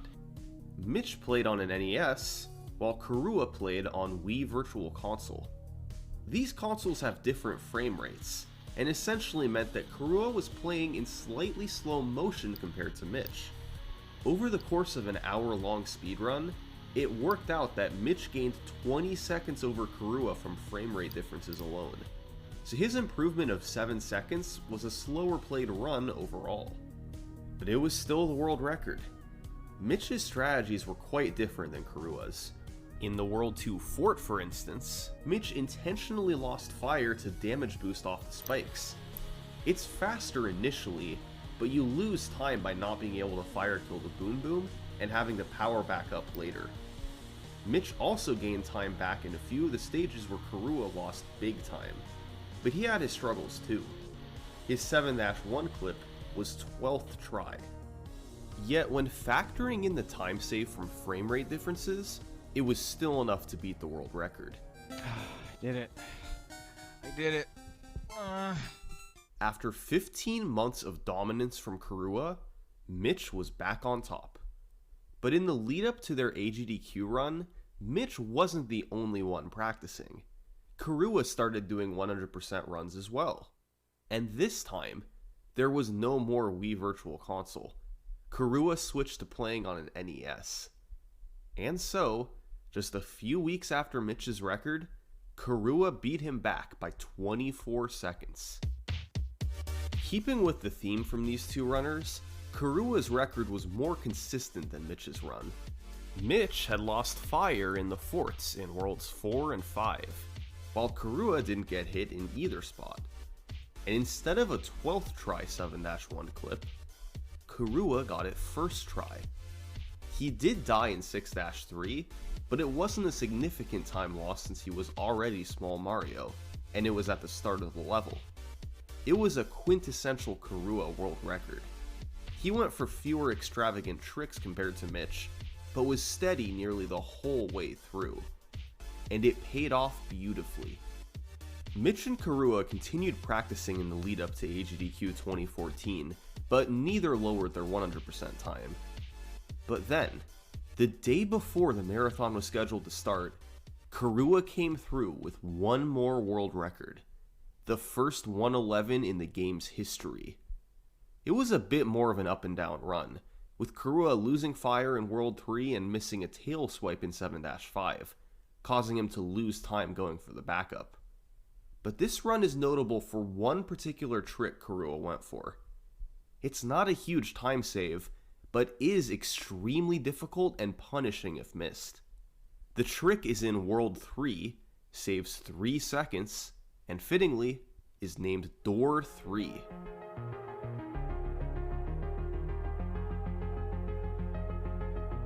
In World 3's first fort, there's a hallway of doors that lead to different areas. You're supposed to go into the 6th door, then jump up to a higher door and enter the boss corridor. However, if you instead enter the 3rd door and press up to re-enter the door as soon as Mario spawns on the next screen, you can enter it again and are sent straight to the boss corridor. This saves 3 seconds over going to door 6, but it's incredibly risky. You only have 1 frame to press up as you spawn on the screen, and if you miss, you fall into the water and lose 11 seconds. It's extremely high risk for not a huge reward. But Karua went for it since his run was off to a slow start, and it paid off. A few days later, Mitch and Karua had their GDQ run, and then both players took a break from 100%. The world record had entered the 111s, and although there's a limit to just how optimized an hour-long run can be, it was starting to get there. There weren't many huge time saves I do left. have an egg. The smaller things were becoming more and more important.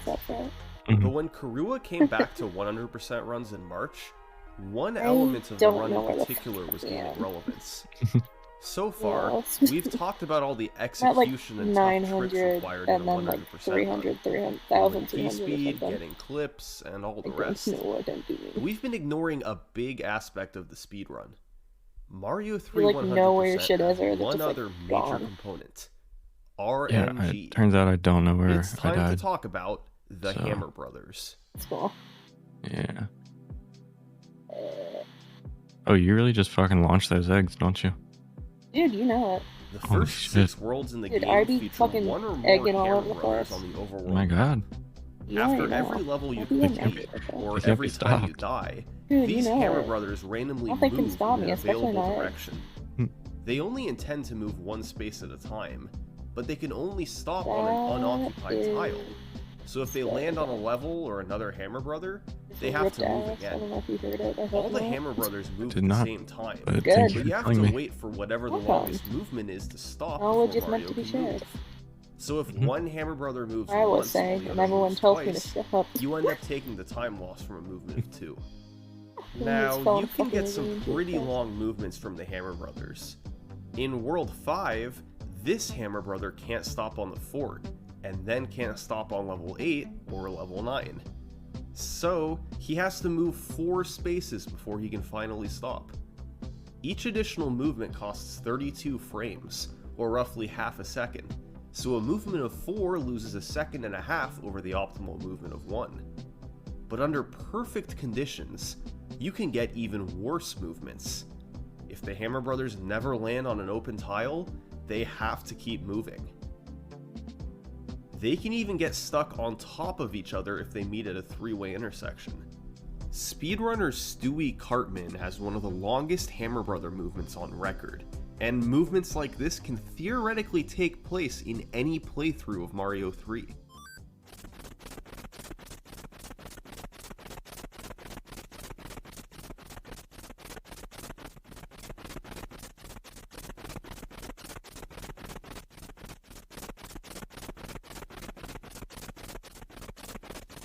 It probably goes without saying that if this happens in a run, it's an immediate reset.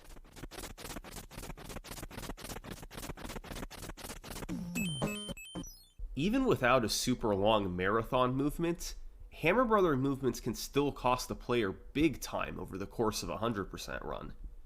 An extra movement is only half a second, but there are dozens and dozens of spots for movements during a run. In World 5 alone, Getting the worst possible versus the best possible Hammer Brother luck is about 21 seconds of difference. Extrapolate that to the full game, and one speedrun to the next can have significant time variance from RNG alone. So, when Karua came back to attempts in March 2014, Hammer Brother RNG mattered more than ever before. On March 27th, he got on a run that pulled ahead big time after World 3. This was partly thanks to quick Hammer Brother movements, but mostly because he didn't get hit in the fort like his last record. World 4 featured great Hammer Brother luck. 2 movements of 2 and 5 movements of 1, and he didn't have to travel far to fight them either. Unfortunately, World 5 wasn't as kind, as he got several movements of 3. Still, going into World 7, Karua had built up a substantial lead, and it just kept getting better. 7-1 clip was first try once again, and he got the tail swipe in 7-5 that he missed in the last record. Karua had a 17-second lead into World 8, but we already know how hard this world can be under pressure.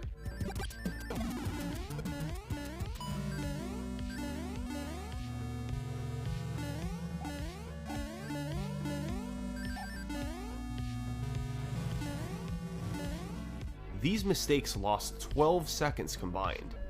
Still a record by 5 seconds, but World 8 was starting to become a problem spot for Karua. But just a week later, he had a chance for redemption. Karua carried an 8-second lead after World 6, but this run is notable for the new strategies Karua went for in World 7.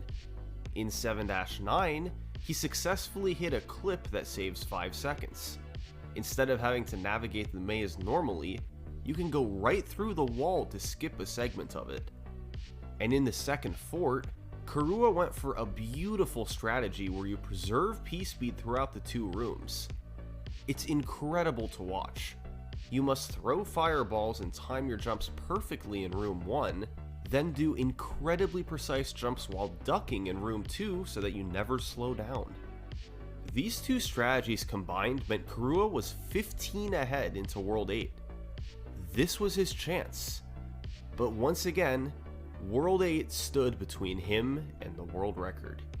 He needed a good world. And that's exactly what he got. It made for a remarkable 1:11.26, a world record cut of 27 seconds. I'm running in a fucking circle. The I run don't know was if I get solid for home. World 5, but a gold World Back 6, at like combined with the new 2,900 strategies of and World like 7 and a clean 700. World 8, pushed it over the top. I'm almost there. Simply I think. put, this was an amazing world record.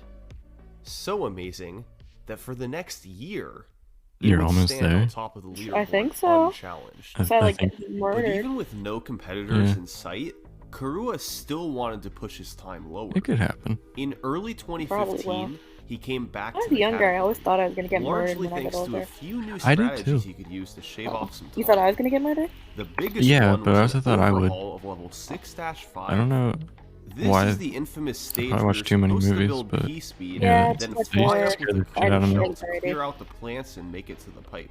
I also thought I was Building gonna get possessed P-speed by is the easy, devil. So, But it took speedrunners time to No, pick that up the happened, Koopa but shot. I don't need to worry about that. However, But I think that's just Karua being began raised using the Catholic. 6-5 despawn strat. I think I'm like a Mario 3 only has 5 P available Christian. sprite There's a slots at a P time. Christian. If a I'm like 6 pissed, sprite like it's appears a, on it's a P word. screen, it'll simply Then be despawned right Pathologist, away. Pakistan. I don't So, know. by running and not slowing Some down, different flavor. then tail swiping Jesus. a Buster Beetle, Pescatarian, he'll stay on Yeah, screen longer isn't the and take up the pescatarian sprite people that slot. only eat fish? The next beetle is Yeah. in slot 2, the Koopa is in slot Dude, I 3, eat everything but and the fish, I'm last gonna be beetle is honest. in slot 4. You don't I'm a like real fish? Jesus lover. With one open slot remaining, You don't like only fish? one of the 2 I plants do, I just above don't eat can it, like, spawn ever. in.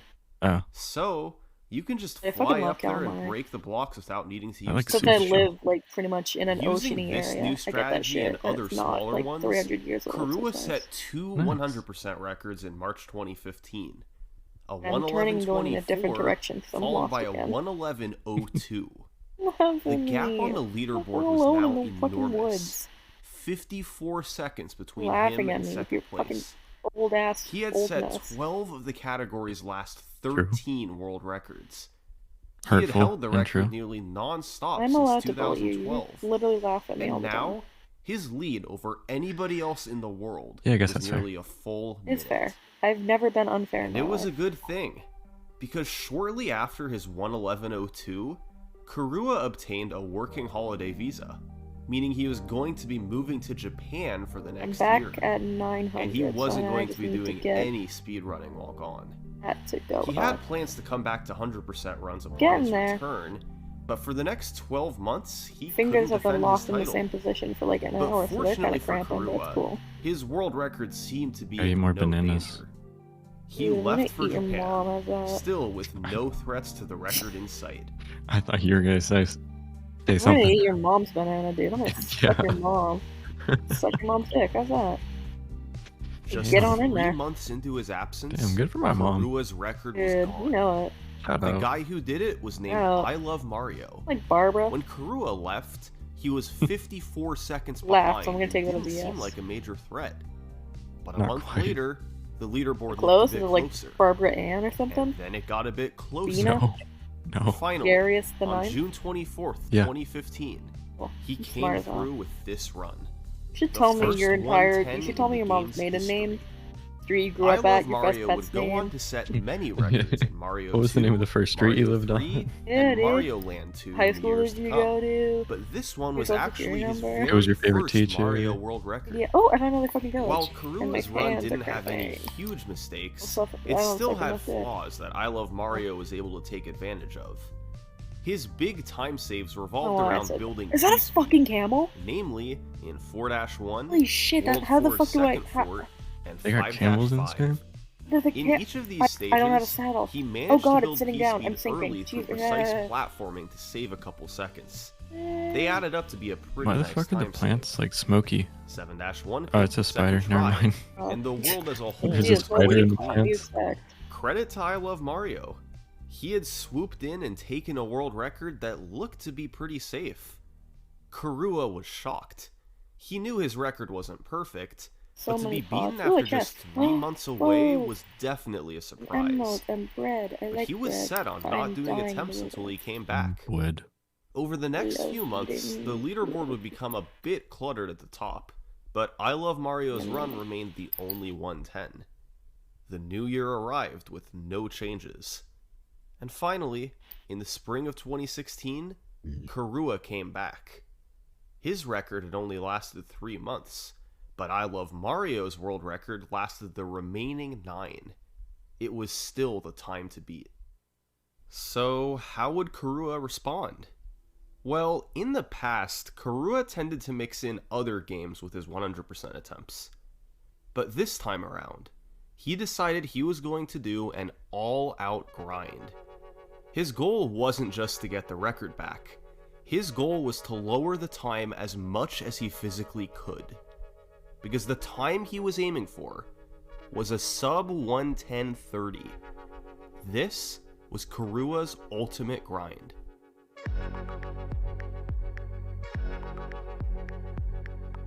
To get there, Kurua was going to have to squeeze all the time out of 100% that he could.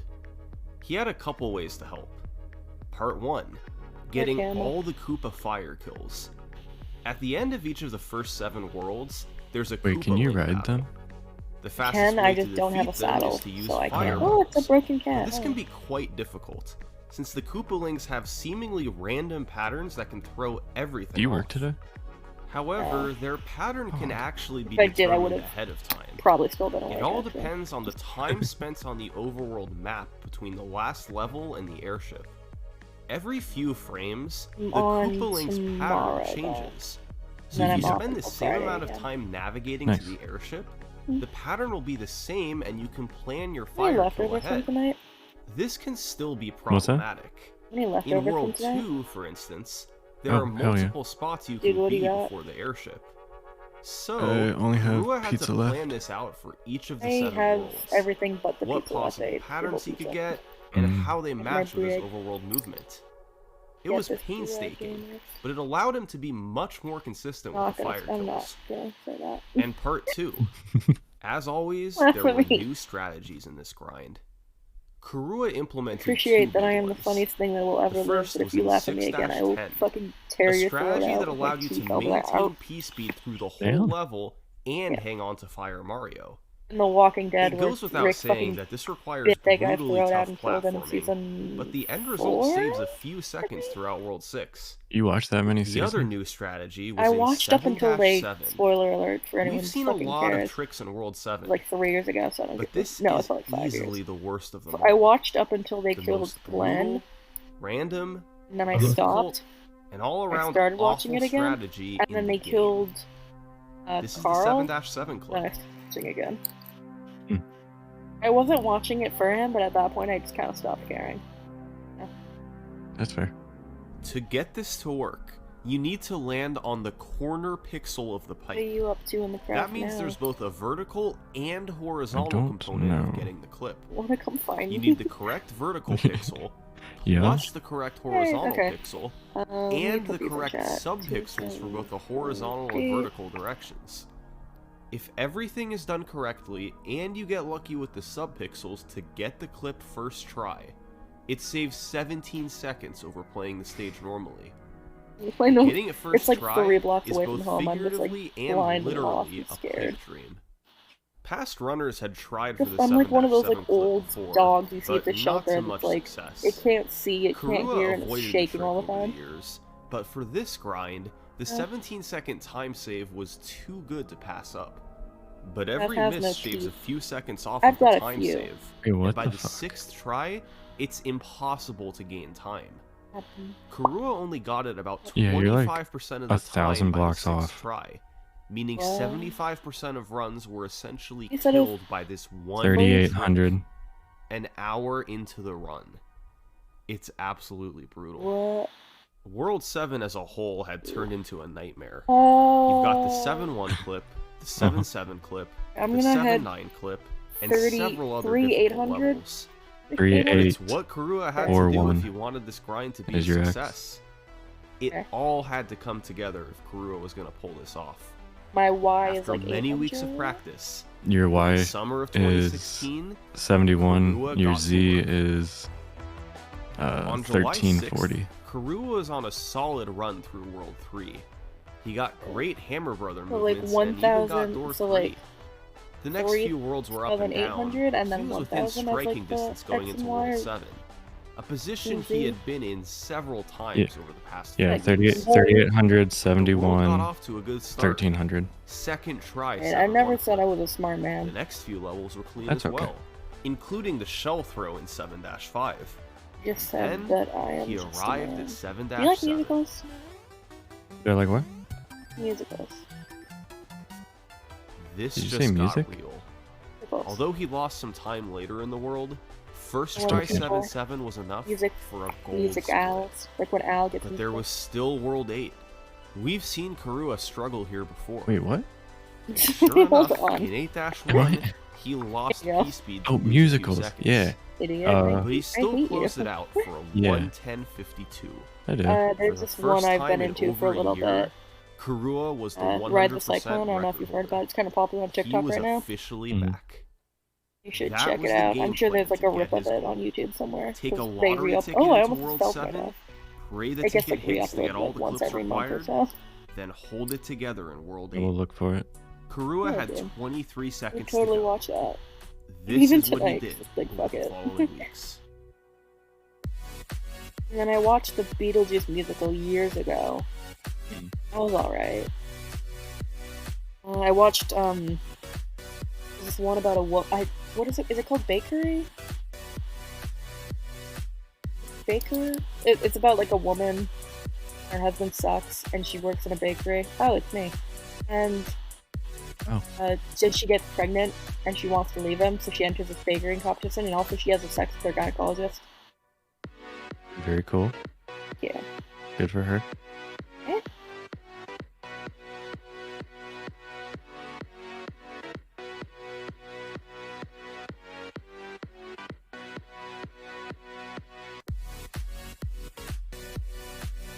Yeah, I grew up watching and Sex with listening your to. gynecologist? What? Sex with your gynecologist.